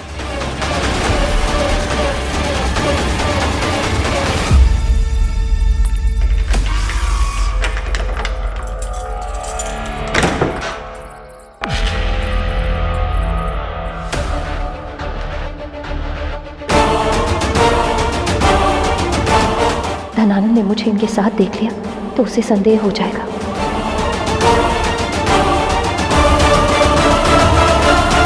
तारा, तुम यहाँ क्या कर रही हो? मैं अंतिम बार ये देखने आई थी कि क्या तुम्हारा युद्ध पर जाने का निर्णय अटल है? तारा, मुझे विश्वास है कि जब ये युद्ध समाप्त हो जाएगा तब तुम और मैं मिलकर अपने जीवन का एक नया अध्याय आरंभ करेंगे। किंतु हाँ, उससे पूर्व मुझे उस चाणक्य और चंद्रगुप्त के जीवन के अध्याय को समाप्त करना होगा।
धनानंद छावनी तक पहुंचने ही वाला है।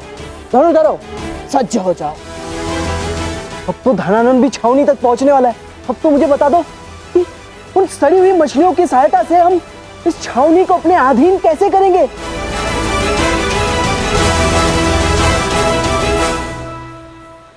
ये दोस्तों, स्वयं देख लो।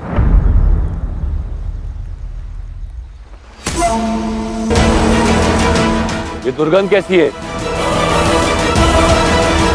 चिंता की कोई बात नहीं है सम्राट, ये कुछ दूषित मछलियां हैं। कदाचित पानी के तेज प्रवाह से बहकर ये नदी के तट पर आ गई हैं। ये उन्हीं की दुर्गंध है।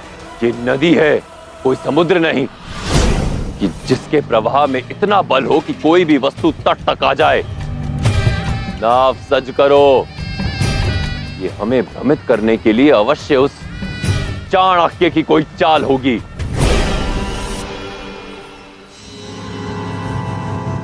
मगध की सेना नाव में सवार होकर हमारी ओर आ रही है,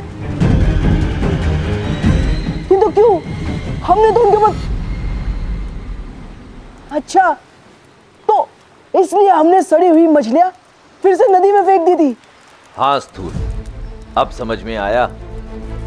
जैसा कि चंद्रगुप्त ने कहा, ये सड़ी हुई मछलियां वास्तव में हमारे शत्रु को फंसाने के लिए जाल के चारे का कार्य करें। हाँ, अब जब मगध की सेना नदी के बीचों बीच होगी, हम उन पर आक्रमण करेंगे।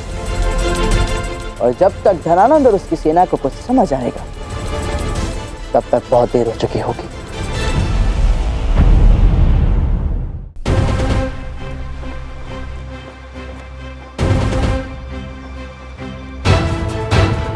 यहाँ तो शत्रु की कोई नाव नहीं है सम्राट, ना ही कोई संदेहजनक गतिविधि है। यहाँ तो हर ओर केवल ये मरी हुई मछलियां हैं।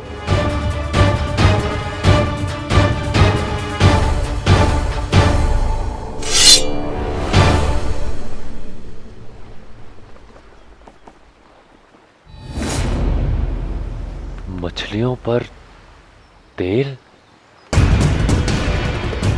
अर्थात उस कुटिल चाणक्य ने नदी में तेल डाला है। तट की ओर लौटो तुरंत।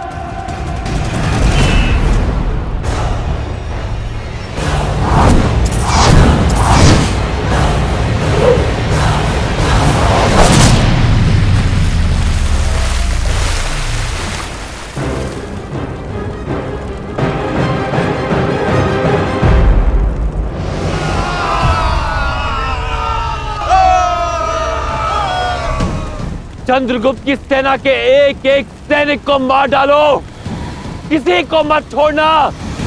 आक्रमण!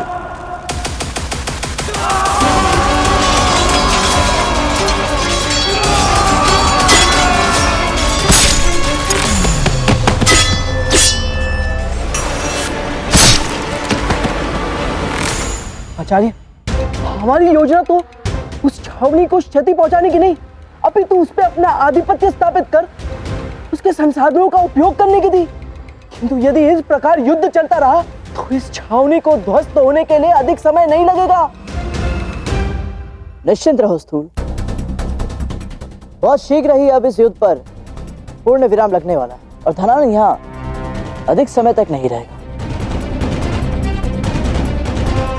और वो जैसे यहाँ से चला जाएगा, ये छावनी बड़ी सरलता से हमारे अधीन हो जाएगी। हमारी योजना फलीभूत हो रही है। धनानंद का दूत उस तक ये समाचार लेकर पहुंच चुका है। मगधपति की जय हो।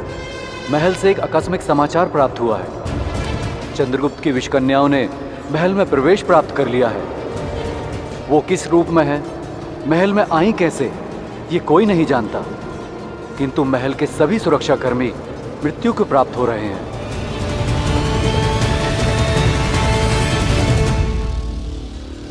तारा? मेरी तारा कहाँ है? महारानी महल में ही है सम्राट। और उनकी सुरक्षा? जब तक विषकन्या का संकट टल नहीं जाता, तब तक महल को और महारानी के कक्ष को कड़ी सुरक्षा प्रदान की गई है सम्राट। चंद्रगुप्त और चाणक्य ने हमारे साथ दोहरी चाल चली है सम्राट। आपको यहाँ युद्ध में उलझाकर और महारानी को वहाँ महल में। अब हम क्या करेंगे सम्राट? हम एक शत्रु को मृत्यु के घाट उतारेंगे। हम इस छावनी को हार नहीं सकते।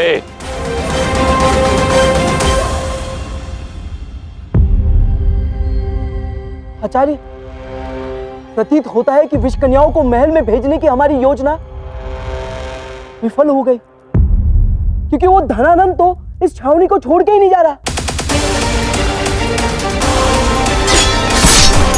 कहां छिपा है तिलचट्टे? साहस से तो सामने आ।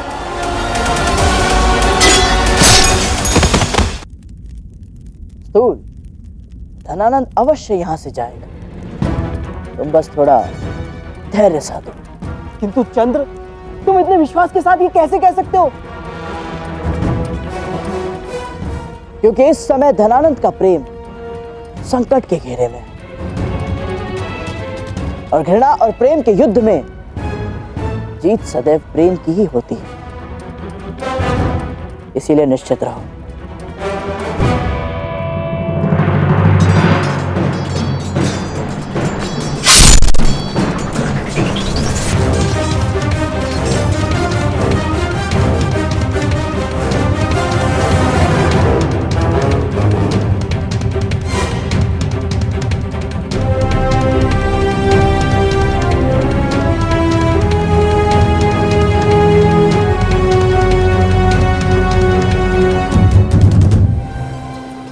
तारा को एक बार पुनः नहीं खो सकता।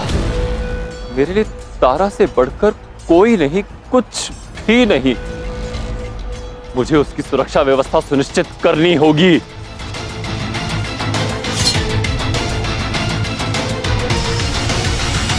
सम्राट, क्षमा करें सम्राट, आपके जाने से चंद्रगुप्त के सामने हम ये छावनी हार जाएंगे। हार हो या जीत, मेरे लिए तारा से बढ़कर कुछ नहीं। यदि मुझे तारा और इस छावनी में से किसी एक को चुनना हो तो मैं केवल अपनी तारा को ही चुनूंगा। चलो।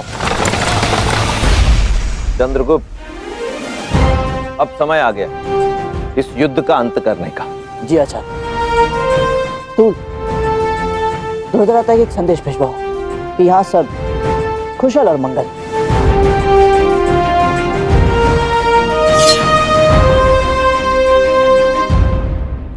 मगध की धरती पर अपनी प्रथम पराजय के लिए सज्ज हो जाओ धनानंद।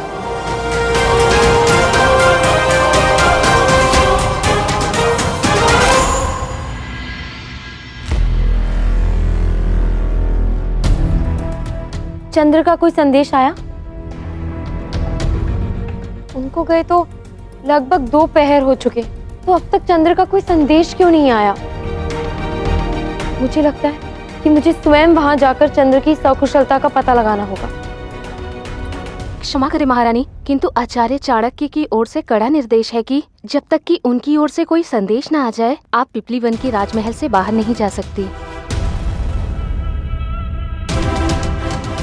ठीक है, तुम तुरंत जाओ और जाकर पता लगाओ। हो सकता है चंद्र ने राजदूत के द्वारा कोई संदेश भेजा। जाओ।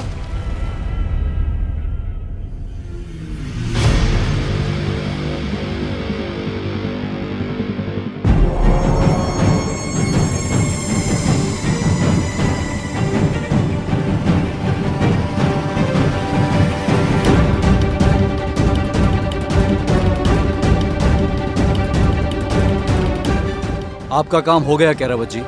आपके निर्देश अनुसार मैंने चंद्रगुप्त का संदेश आपके संदेश से बदल दिया है, और चंद्रगुप्त का संदेश ले जा रहे सैनिक को इसका कोई अनुमान नहीं है। अति उत्तम। अब बस हमें सही अवसर की प्रतीक्षा करनी हो। महारानी, महाराज चंद्रगुप्त का संदेश आ चुका है।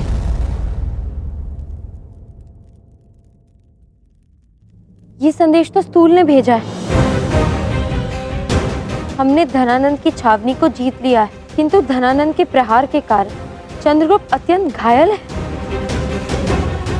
आचार्य का आदेश है कि तुम शीघ्र अतिशीघ्र गंगा तट पर स्थित धनानंद की छावनी पर पहुंचो। संदेश मिलते ही महल से निकल जाना।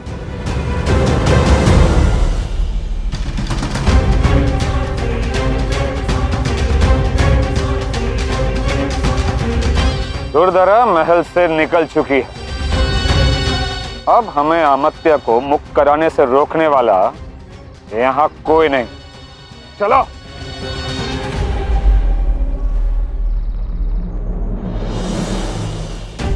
गुरु के शास्त्र और शिष्य के शस्त्र ने फिर एक बार चमत्कार कर दिखाया।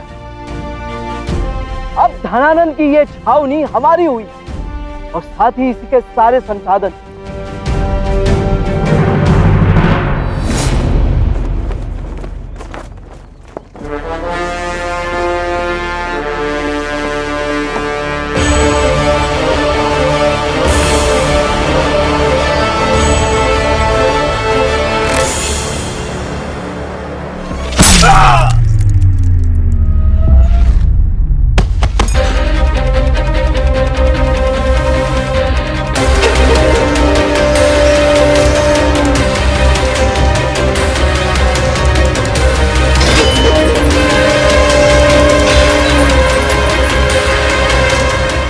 साधो,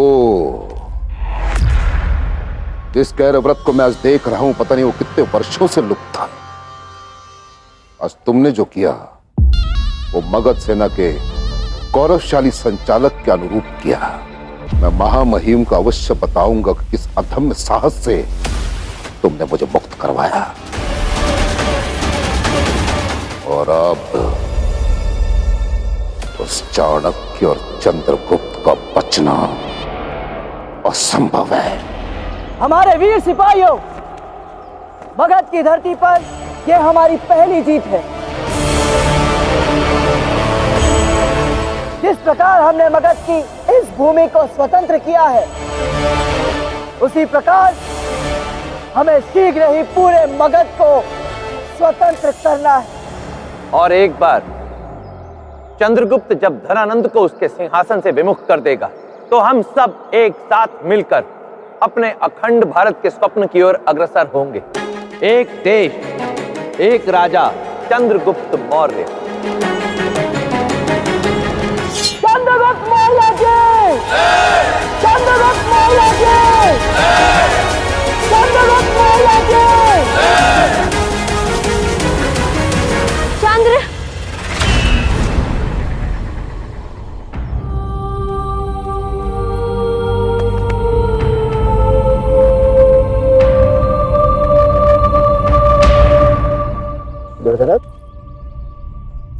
तुम ठीक हो? भगवान की कृपा है कि तुम सकुशल हो। किंतु यदि तुम सकुशल हो तो वो संदेश? कैसा संदेश? और दुर्धरा, तुम यहाँ क्या कर रही हो? मैंने तो तुम्हें महल में रहने के लिए कहा था। हमारे राजदूत ने मुझे संदेश दिया था। उसमें लिखा था कि सम्राट ने तुम्हें घायल कर दिया, इसलिए आचार्य ने मुझे शीघ्र यहाँ बुलाया है। किंतु मैंने तो तुम्हें ये संदेश भिजवाया था कि यहाँ सब कुछ कुशल और मंगल है।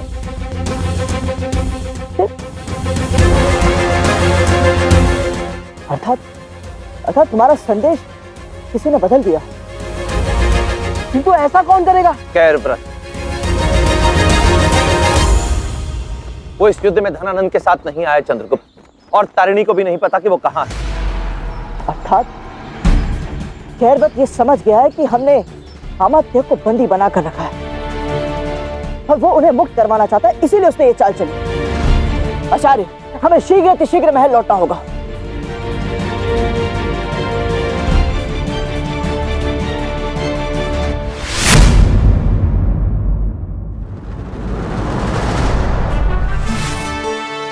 राह में पड़ी धूल का कोई महत्व नहीं होता, परंतु यही धूल हमें बहुत कुछ सिखा भी जाती है। यदि हम इस पर पांव रखें तो ये उठती है, हमसे प्रतिकार लेती है, और यदि आंख में पड़ जाए तो पीड़ा का कारण भी बन सकती है। इसलिए यदि बलवान हो तो कभी किसी को छोटा या निर्बल मत समझो, और यदि निर्बल हो तो शोषण मत सहो, प्रतिकार लेना सीखो, क्योंकि दुर्बल व्यक्ति केवल तभी तक दुर्बल है जब तक वो अपने ऊपर होने वाले अन्याय का विरोध नहीं करता। नीतियां मेरी, नियति आपकी। अब भी वक्त है चंद्रगुप्त के साथ संधि कर लो। और मगध के आगे संसार झुकता है, मगध किसी के आगे नहीं झुकता और ना ही कभी झुकेगा। तारा, उठो तारा। तारा!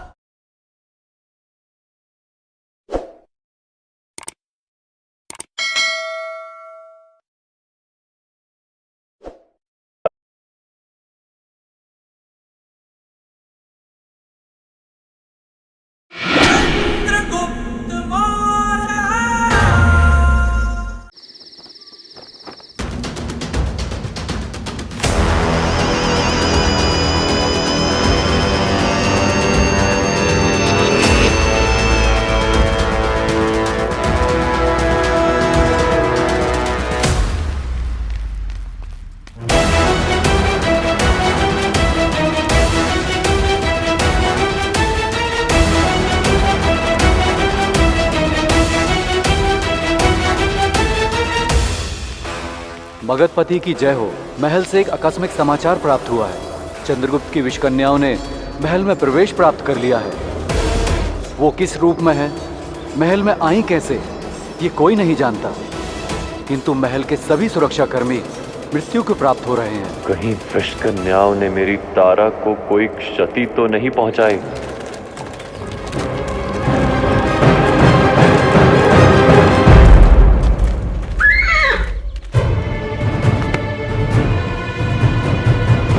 हमारे सैनिक इस अवस्था में?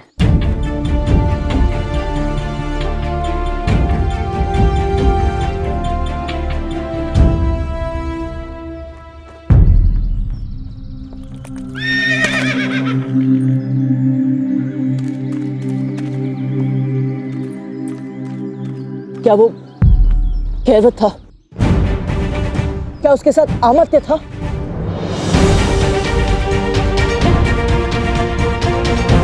किस दिशा में गए हैं वो?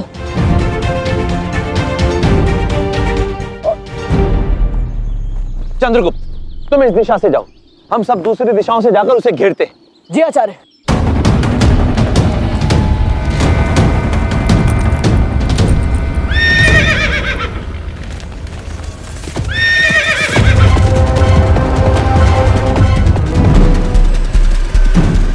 रुको! ये स्वर प्रतीत होता है कि चंद्रगुप्त अपनी सेना के साथ लौट आया है। उचित कह रहे हो तुम, हमें अलग अलग दिशा में हो जाना चाहिए।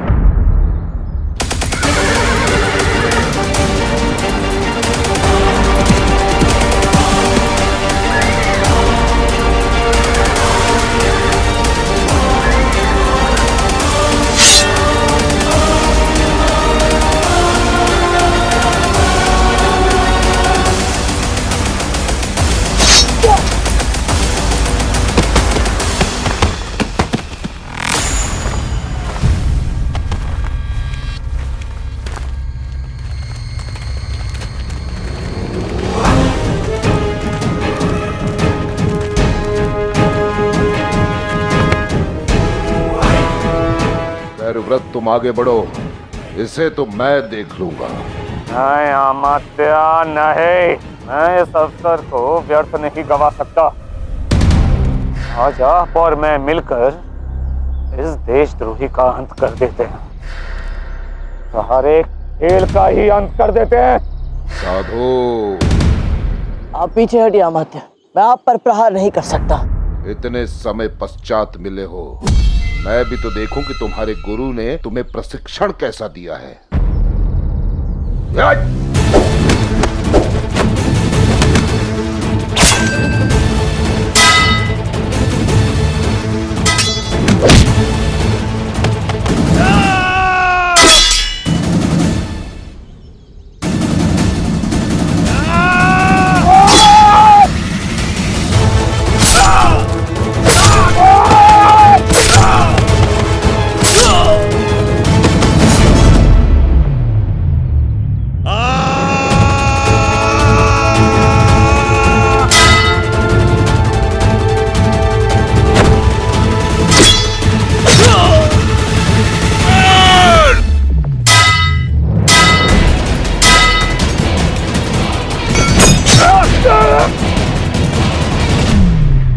क्या अब भी तुम देखना चाहते हो कि मेरे गुरु ने मुझे कैसे प्रशिक्षण दिया है अमात्य राक्षस?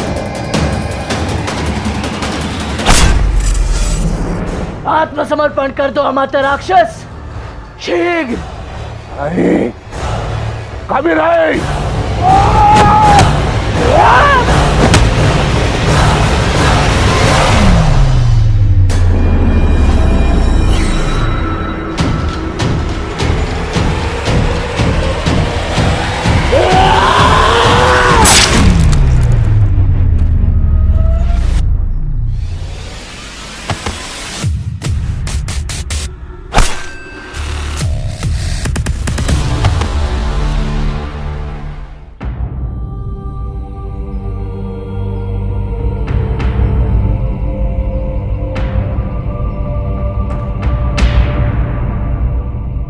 दुर्धरा वो ये इसी के योग्य थे। चंद्रगुप्त, अमात्य,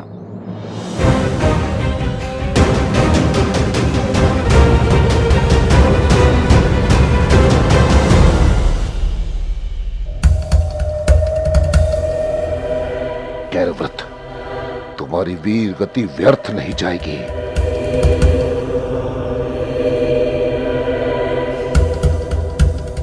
मुझे मां महिम से शीघ्र मिलना होगा और तारा के विश्वासघात का यह प्रमाण देना होगा।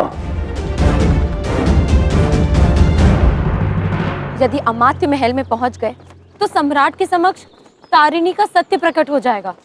चिंता मत करो दुर्धरा, मुझे पूर्ण विश्वास है कि विषकन्याओं के साथ तारिणी भी मगध से निकल गई होंगी और वो शीघ्र ही आते होंगे। और कल सूर्योदय के समय हम धनानंद के विरुद्ध अपना अंतिम युद्ध आरंभ करेंगे। चंद्र, वो देखो।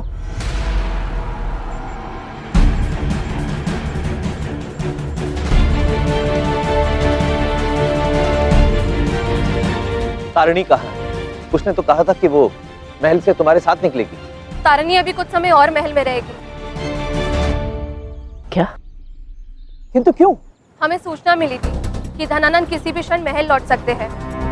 यदि आज तारिणी वहां नहीं रुकती तो कदाचित हमें ही पकड़ लेता। तारिणी ने कहा था कि वो सही अवसर देखकर महल से निकल जाएगी और कल प्रातः काल से पूर्व ही हमारे साथ होगी। चंद्र, हमें तारिणी को बचाना होगा। अब हम क्या करेंगे? क्यों ना हम एक छोटी सी सैन्य टुकड़ी लेके महल में चले जाए और तारिणी को बचा ले। हाँ आचार्य।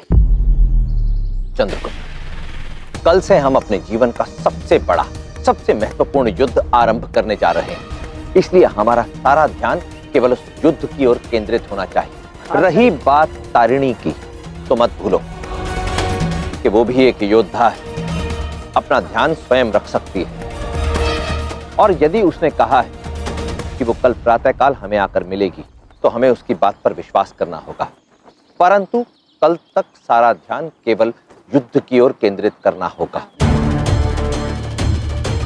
अब चलो, मुझे युद्ध संबंधित रणनीति पर तुमसे कुछ विचार विमर्श करना है।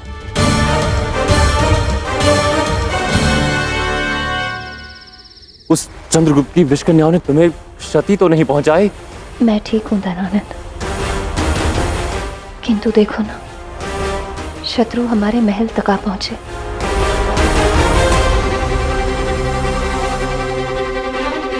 आज हमने अपने कितने लोगों को खो दिया। जब तक ये युद्ध चलता रहेगा, ये घृणा का चक्र भी चलता रहेगा। अब भी वक्त है धनानंद, चंद्रगुप्त के साथ संधि कर लो और इस युद्ध का अंत कर दो। मगध के आगे संसार झुकता है, मगध किसी के आगे नहीं झुकता और ना ही कभी झुकेगा। इसलिए संधि का तो कोई प्रश्न ही नहीं उठता तारा। किंतु तुम निश्चिंत रहो तारा, ये महल नहीं, किला है। यहां पर सेंध लगाने वालों को मैं छोड़ूंगा नहीं। उन विष कन्याओं को पकड़ पकड़ कर मृत्यु प्राप्त होगी। किंतु तुम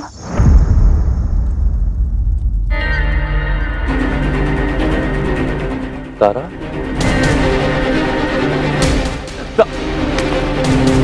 तारा, उठो तारा, तारा। ये भोजन तुमने किया है तारा? कदाचित उन विषकन्याओं ने इसमें विष मिलाया हो। तारा, तारा, तुमने किया ये भोजन? उठो तारा।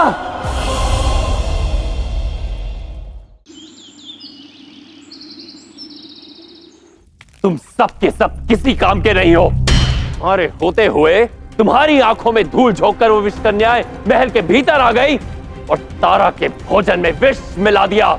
सम्राट, हमने भोजन का निरीक्षण कर लिया है, ये विषाक्त नहीं है और महारानी के शरीर में कोई विष नहीं है।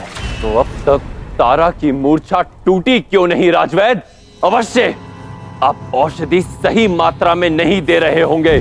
उठिए आप, मैं उपचार करूंगा।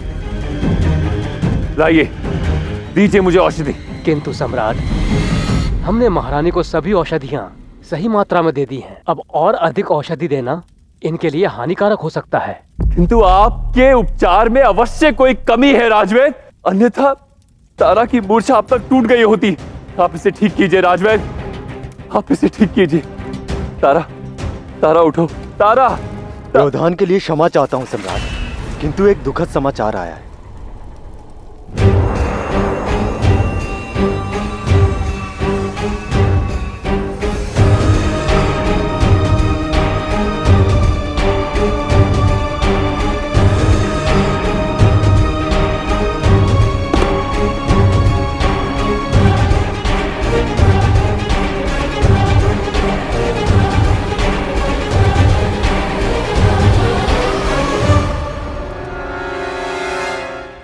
चंद्रगुप्त के सैनिकों ने कैरावत जी का शव हमारे महल के रक्षकों को सौंप दिया है और साथ में ये संदेश भी भेजा है।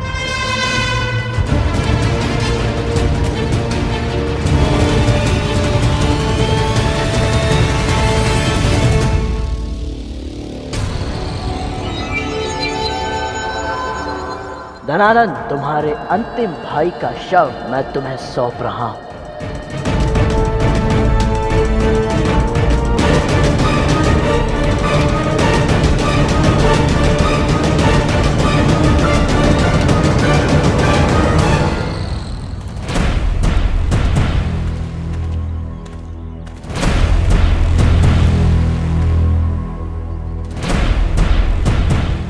महाराज चंद्रगुप्त ने अमात्य राक्षस को अत्यधिक चोटिल कर दिया है, इसलिए वो अधिक दूर नहीं गए होंगे, यहीं आसपास ही होंगे।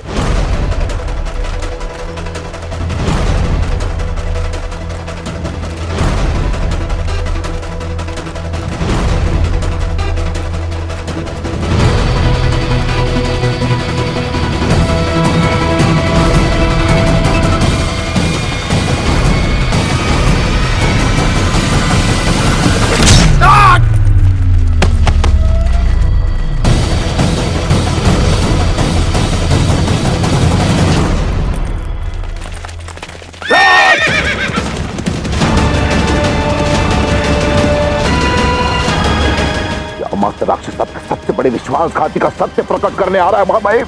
आ रहा हूं मैं।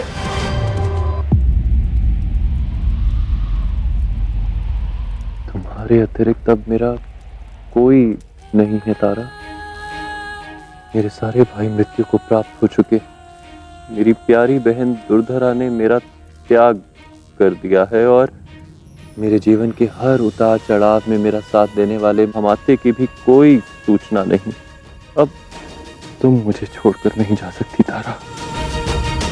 तुम जैसा अंत चाहती हो इस युद्ध का, ठीक वैसा होगा। मैं कोई छल नहीं करूंगा तारा, सच कहता हूं, कोई छल नहीं करूंगा। तुम बस मेरे पास लौट आओ। मैं तुम्हारे बिना वो निर्जीव जीवन जिया है, मैं पुनः वो निर्जीव और खोखला जीवन नहीं जीना चाहता तारा। लौट आओ मेरे पास, मैं धनानंद के लिए लौट आओ।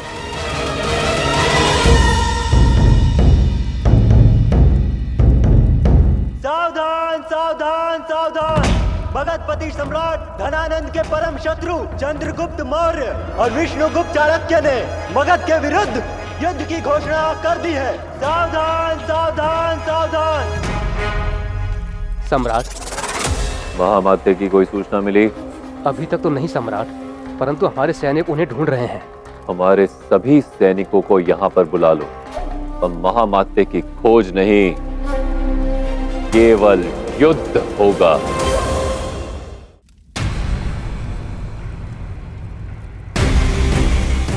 जैसे ही महारानी की मूर्छा टूटे मुझे सूचित कर देना, भले ही मैं युद्ध भूमि पर क्यों ना। जो आज्ञा सम्राट।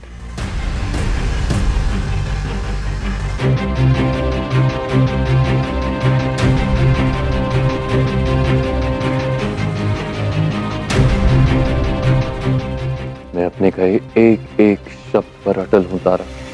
इस युद्ध का अंत तुम जैसा चाहती हो वैसा ही होगा। यदि तुम नहीं चाहती कि मैं उस चाणक्य और चंद्रगुप्त को मारूं तो ठीक है,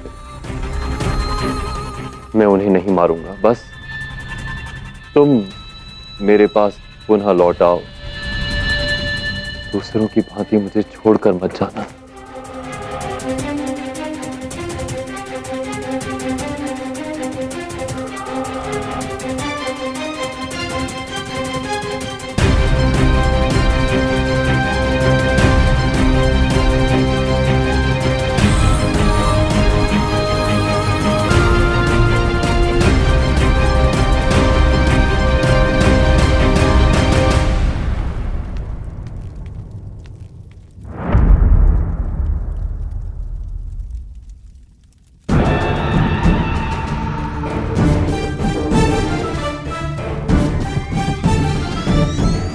मगधपति सम्राट धनानंद और भारत पुत्र चंद्रगुप्त मौर्य के मध्य आरंभ होने वाला ये वो ऐतिहासिक युद्ध था जिस पर समूचे भारतवर्ष की एकता, अखंडता और उसका भविष्य टिका था।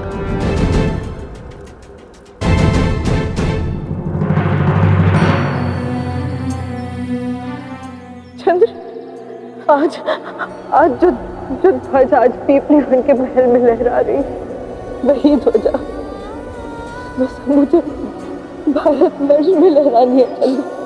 चंद्र, मुझे वचन दो चंद्र कि तुम सम्राट बनकर रुकोगे नहीं। तुम एक नए भारत की नींव रखोगे। हमारे देश के सम्मान और समृद्धि के लिए निरंतर प्रयास करते रहोगे।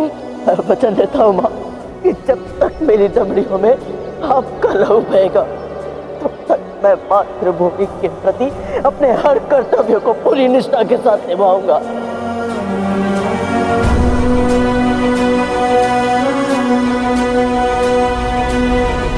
शीघ्र ही आपके अखंड भारत के स्वप्न को पूरा करेगा आपका पुत्र चंद्रगुप्त।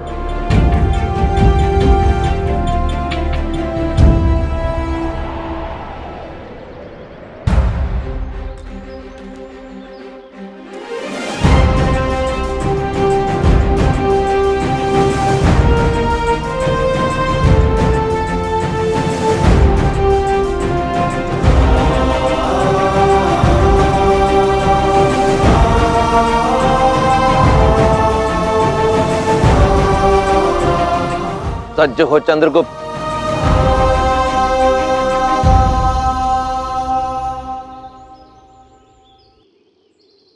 अंततः वो घड़ी आ ही गई जब मैं धनानंद की ही धरती पर उसके वर्चस्व का अंत कर दूंगा। धनानंद, तुम्हारे साम्राज्य को ग्रहण लगाने आ रहा है चंद्रगुप्त मौर्य।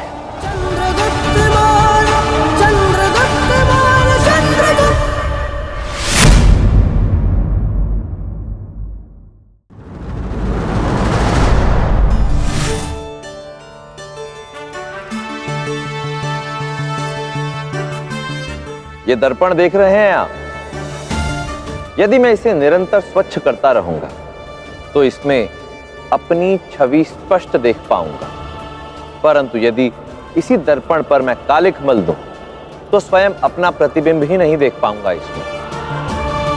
व्यवसाय और व्यवहार का संबंध भी कुछ ऐसा ही है। यदि हम व्यवसाय में किसी के साथ स्पष्ट और निर्मल व्यवहार करते हैं तो परिणाम भी स्पष्ट और निर्मल ही होते हैं, परंतु यदि दूसरी ओर हम व्यवसाय में किसी के साथ छल और विश्वासघात की कालिख मल दें तो उस दुर्व्यवहार की हानि भी भोगनी पड़ सकती है। स्मरण रहे, जैसा व्यवहार आप दूसरों के साथ करेंगे वैसा ही व्यवहार दूसरे आपके साथ करेंगे। नीतियां मेरी, नियति आपकी। ये तो मगध की शाही अंगूठी है जो तुम और तुम्हारे भाई पहनते हैं। ये अंगूठी मेरे ज्येष्ठ पांडुगति की है। ये कदाचित उसके हाथों से तब निकली होगी जब तुमने उसे अपनी माता की कुटिया में मारा होगा।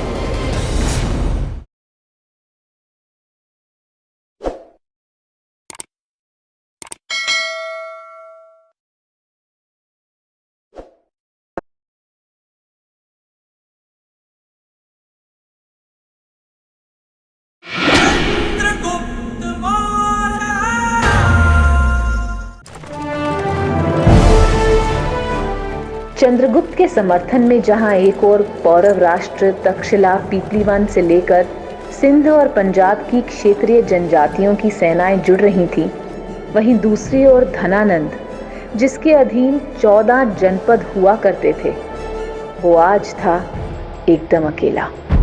धनानंद के कुशासन से त्रस्त प्रजा भी एक नए शासन का स्वप्न देखकर अब चंद्रगुप्त के साथ जुड़ने लगी थी।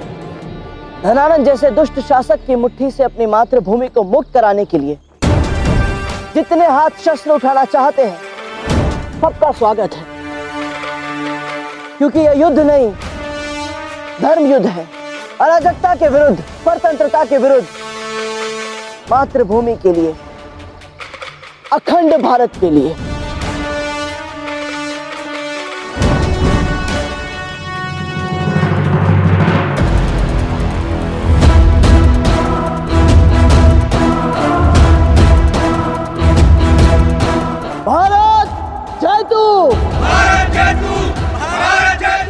जहां एक और चंद्रगुप्त और सशक्त हो रहा था, वहीं दूसरी ओर धनानंद के अहंकार के कारण वो अपने सारे आधार स्तंभ खो चुका था।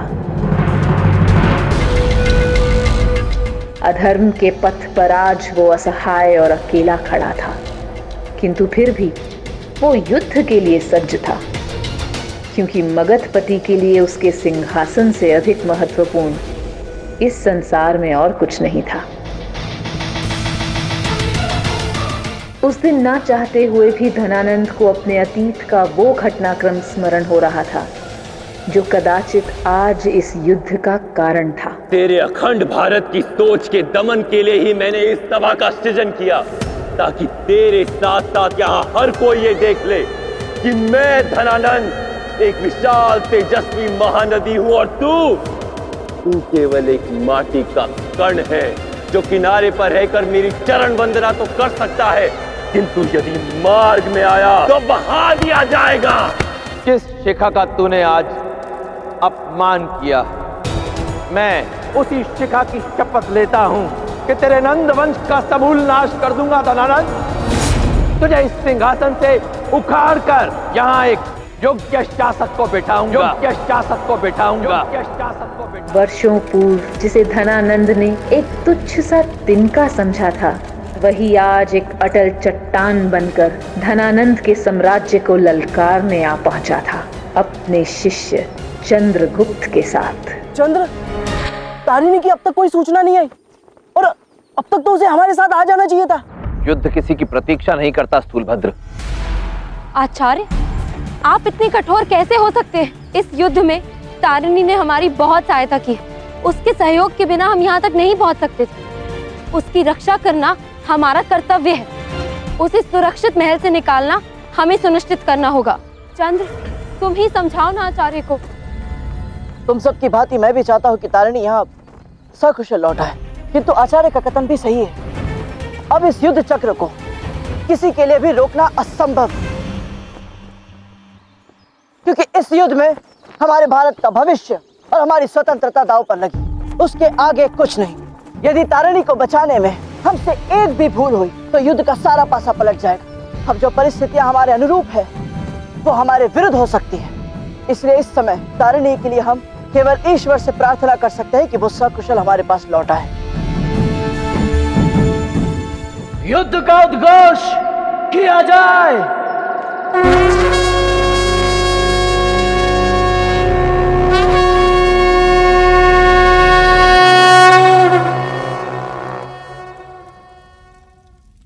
मैं मगध हूं और मगध को इस सिंहासन से कोई विमुख नहीं कर सकता।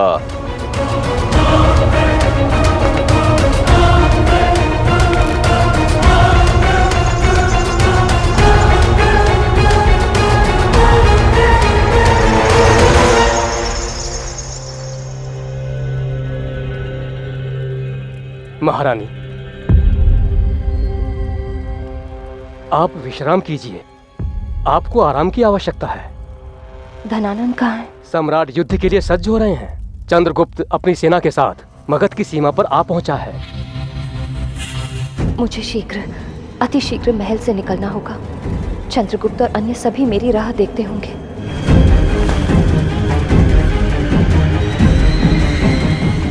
क्षमा करें महारानी, अब आप इस महल को छोड़कर बाहर नहीं जा सकती। मुझे इन युद्ध के नियमों की कोई परवाह नहीं। मैं इस कक्ष में बंधनी बनकर नहीं रह सकती। मैं आपको युद्ध के नियम के बारे में नहीं बता रहा हूँ महारानी। मैं मगध राज परिवार के वंशज के नियमों के बारे में आपको बता रहा हूँ, जिसका आपको पालन करना होगा, क्योंकि आप गर्भवती हैं।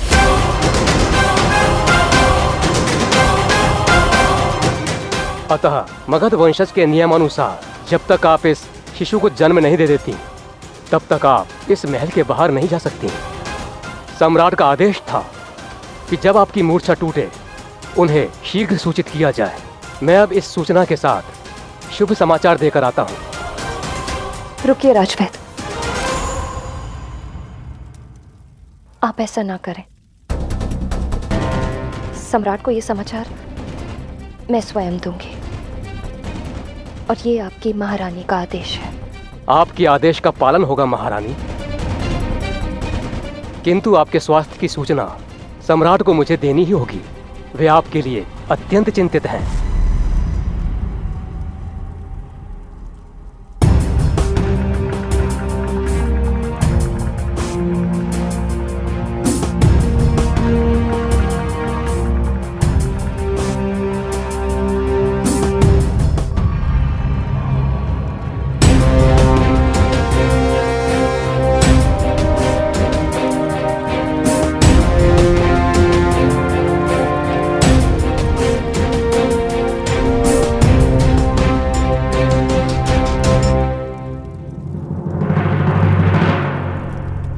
ये सत्य है तारनी, धनानंद ने ही तुम्हारे पिता की हत्या की थी। धनानंद ने उनकी हत्या ऐसे की कि तुम्हें विश्वास हो जाए कि वो व्याधि से मरे हैं।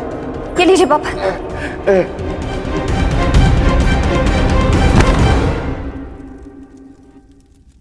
मुझे यहाँ से जाना होगा। मैं धनानंद के क्रोध और विष की छाया अपने बच्चे पर नहीं पड़ने दूंगी।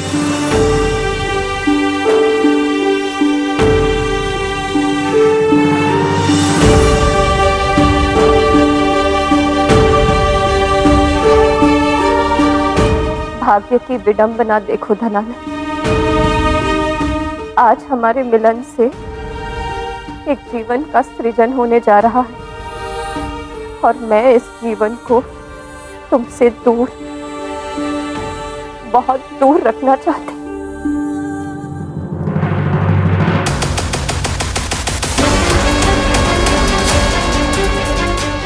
मगध की सेना तो सज्ज है, किंतु धनानंद है। उनका नेतृत्व करने के लिए तो बस वही शेष बचा है ना।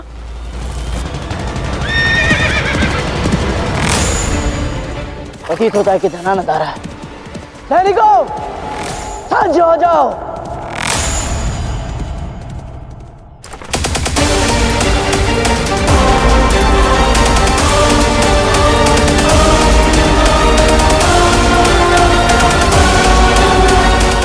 आते राक्षस यहाँ? मगध सेना का नेतृत्व अमात्य कर रहे हैं, तो फिर धनानंद कहाँ है?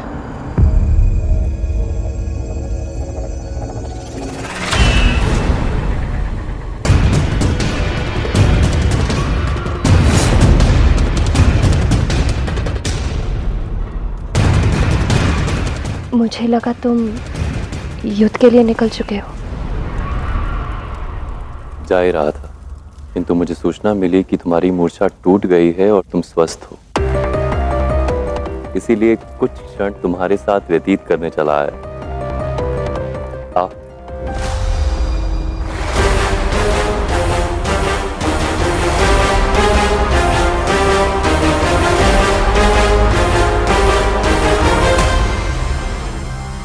क्या हुआ? ऐसे क्या देख रहे हो? अब जिस युद्ध की ओर मैं जा रहा हूँ वहां बहुत लंबे समय तक मुझे केवल मृत्यु और रक्त देखने को मिलेगा। तो मैं वहां तुम्हारे साथ व्यतीत किए स्वर्णिम क्षणों की स्मृतियां अपने साथ ले जाना चाहता हूं। तुम्हें याद है वो क्षण? हाँ, मुझे स्मरण है। पता है तारा, जब मैंने तुम्हें पहली बार देखा था तो मुझे विश्वास हो गया था कि हमारा ये साथ बहुत लंबा होने वाला है। समय के साथ हमारे संबंध में बहुत कुछ बदल गया, इसका आभास था मुझे, किंतु ये बदलाव इस स्तर तक बदल जाएंगे इसकी कल्पना नहीं की थी। अर्थात?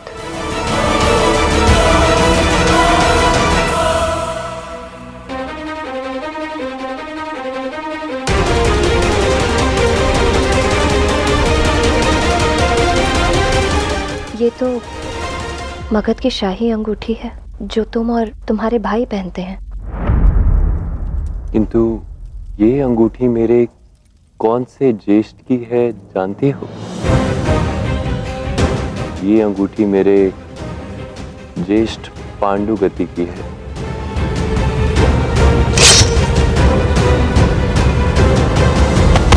ये कदाचित उसके हाथों से तब निकली होगी जब तुमने उसे अपनी माता की कुटिया में मारा होगा। सौभाग्यवश ये महामात्य को मिली, तो मेरे प्रति तुम्हारे विश्वासघात का प्रमाण है।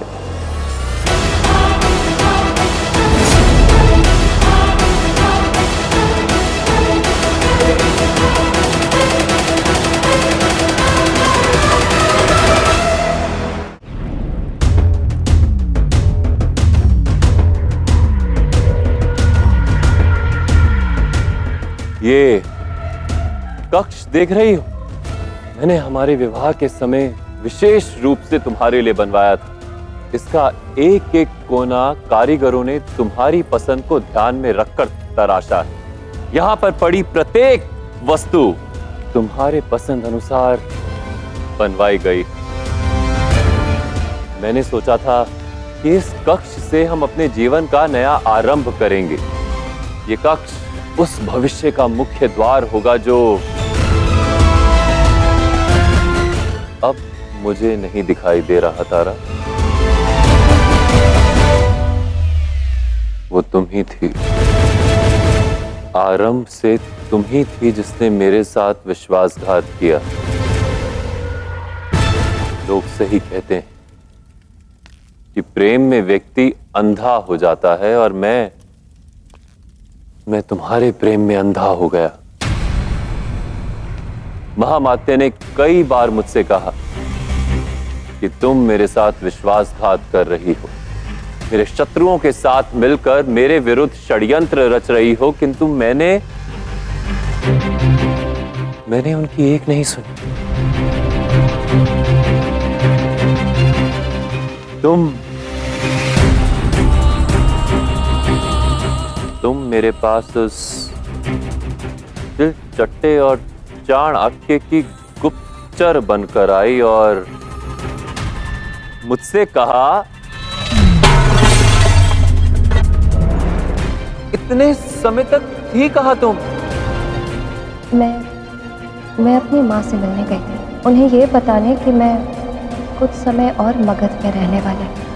मैं यहाँ तुम्हें इस महल में इसलिए लेकर आया क्योंकि वर्षों पूर्व लगे हमारे संबंध के अल्प विराम को हटाकर मैंने सोचा था कि हम अपने जीवन का एक नया आरंभ करेंगे, किंतु तुमने उस चंद्रगुप्त के साथ मिलकर मेरे एक एक भाइयों की हत्या कर दी।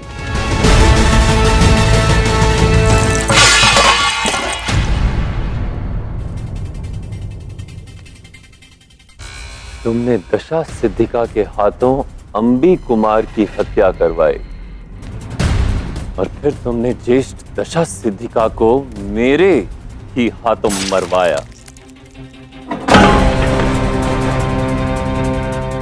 मनसा की इतनी बुरी मौत का तुम्हें शोक नहीं था। तुम विचलित इसलिए थी क्योंकि उसने तुम्हें ज्येष्ठ भूतपाल के गणिकाओं के घर से बचाया था और मैंने मनसा की हत्या कर दी और तुमने स्वयं ज्येष्ठ पांडुगति को अपने हाथों से मारा और मुझसे कहा, तुम्हारे वस्त्रों पर ये रक्त कैसा? माँ के फेफड़ों में व्याधि के कारण क्षति हुई है, उनके नाक से कभी कभी रक्त बहता है। झूठ कहा।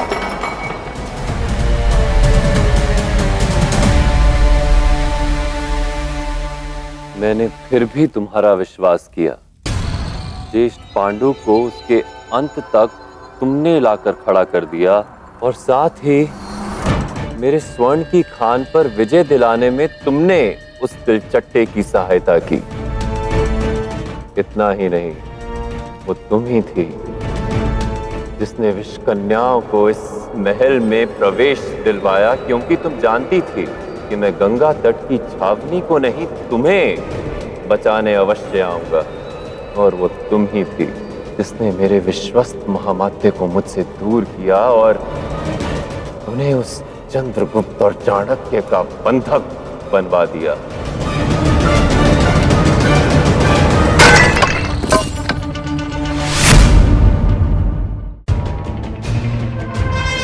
वो तुम ही थी, मेरा प्रेम, मेरा सर्वस्व, मेरी तारा, जिसने मेरे साथ विश्वासघात किया। हाँ, वो मैं ही थी। मैंने अपने अतीत के वो सभी द्वार बंद कर दिए थे जो मुझे तुम तक वापस ला सकते थे धनानंद। मैं पुनः लौटकर तुम्हारे जीवन में नहीं आना चाहती थी। फिर जब चंद्रगुप्त और आचार्य ने मुझे आभास करवाया कि यदि मैंने तुम्हारी क्रूरता और अराजकता का अंत करने में उनकी सहायता ना की तो तुम मध में चूर न जाने कितने निर्दोषों का जीवन नर्क बना देते। मैं तुम्हारा सर्वनाश करने की मंशा से ही यहाँ आई थी। अतः घृणा करती थी मैं तुमसे। पर पता है धनानंद, मैं तुमसे ये कहना नहीं चाहती, किंतु तुम सही थे। मेरी घृणा में कहीं ना कहीं तुम्हारे लिए प्रेम भी था। मैंने तुमसे बहुत झूठ बोले हैं धनानंद, किंतु तुम्हारे प्रति मेरा प्रेम झूठा नहीं था। मैंने ये सच्चे मन से चाहा था। मुझे विश्वास था कि मैं अपने प्रेम से तुम्हें बदल दूंगी। इसीलिए मैंने चंद्रगुप्त के साथ विश्वासघात भी किया, जिसके कारण मनसा और महारानी मूरा को अपने प्राण त्यागने पड़े। किंतु कदाचित मेरे प्रेम के झूठे भ्रम को भंग करने के लिए उनकी आहुति आवश्यक थी, क्योंकि तब मुझे आभास हुआ कि मैं जिस विश्वास को लिए तुम्हारी ओर बढ़ रही हूं वो केवल एक भ्रम है। तुम बदल ही नहीं सकते।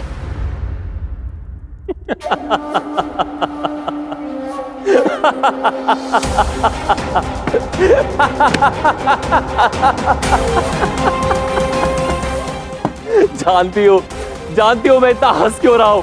क्योंकि मुझे अब आभास हो रहा है कि तुम्हारे प्यार ने मुझे कितना बड़ा मूर्ख बनाया। सारा संसार कहता है कि मगधपति धनानंद अत्यधिक बुद्धिमान है, चतुर है, किंतु तुम्हारे प्यार ने मुझे मूर्ख बना दिया। तुमने मुझे विश्वास दिला दिया कि तुम मुझसे प्रेम करती हो और हम साथ में नए जीवन का आरंभ कर सकते हैं।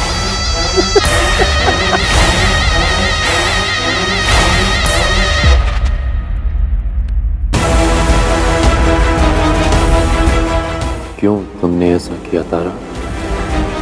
क्यों मुझसे झूठ बोला? झूठ तो तुमने भी बहुत बोले हैं मुझसे धनानंद।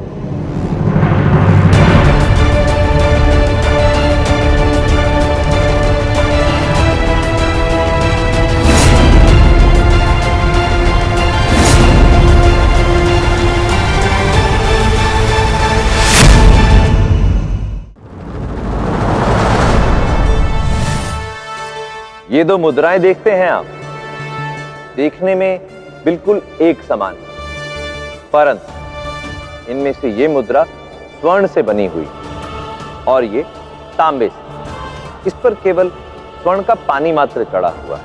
अब तांबे की ये मुद्रा देखकर कोई भी कुछ समय के लिए भ्रमित हो सकता है, तब तक जब तक कि इसे कसौटी पर परखा ना जाए, क्योंकि उसके पश्चात इसका सत्य सबके सामने आ जाएगा। इसी प्रकार जीवन में भी बाहरी दिखावे से आप संसार को केवल कुछ ही समय के लिए भ्रमित कर सकते हैं, क्योंकि जब समय आपको कसौटी पर परखेगा तो आपकी वास्तविकता संसार के समक्ष आ ही जाएगी। इसलिए स्मरण रहे, छल का सिक्का अधिक समय तक नहीं चलता। नीतियां मेरी, नियति आपकी। शक्ति और सत्ता की तुम्हारी इस लालसा ने तुम्हारे जीवन से सब कुछ छीन लिया है धनानंद, और एक दिन इसी लालसा में तुम्हारा भी अंत हो जाएगा। मेरे इस विश्वासघात के लिए तुम मुझे मारना चाहते हो, ये लो, मार दो मुझे।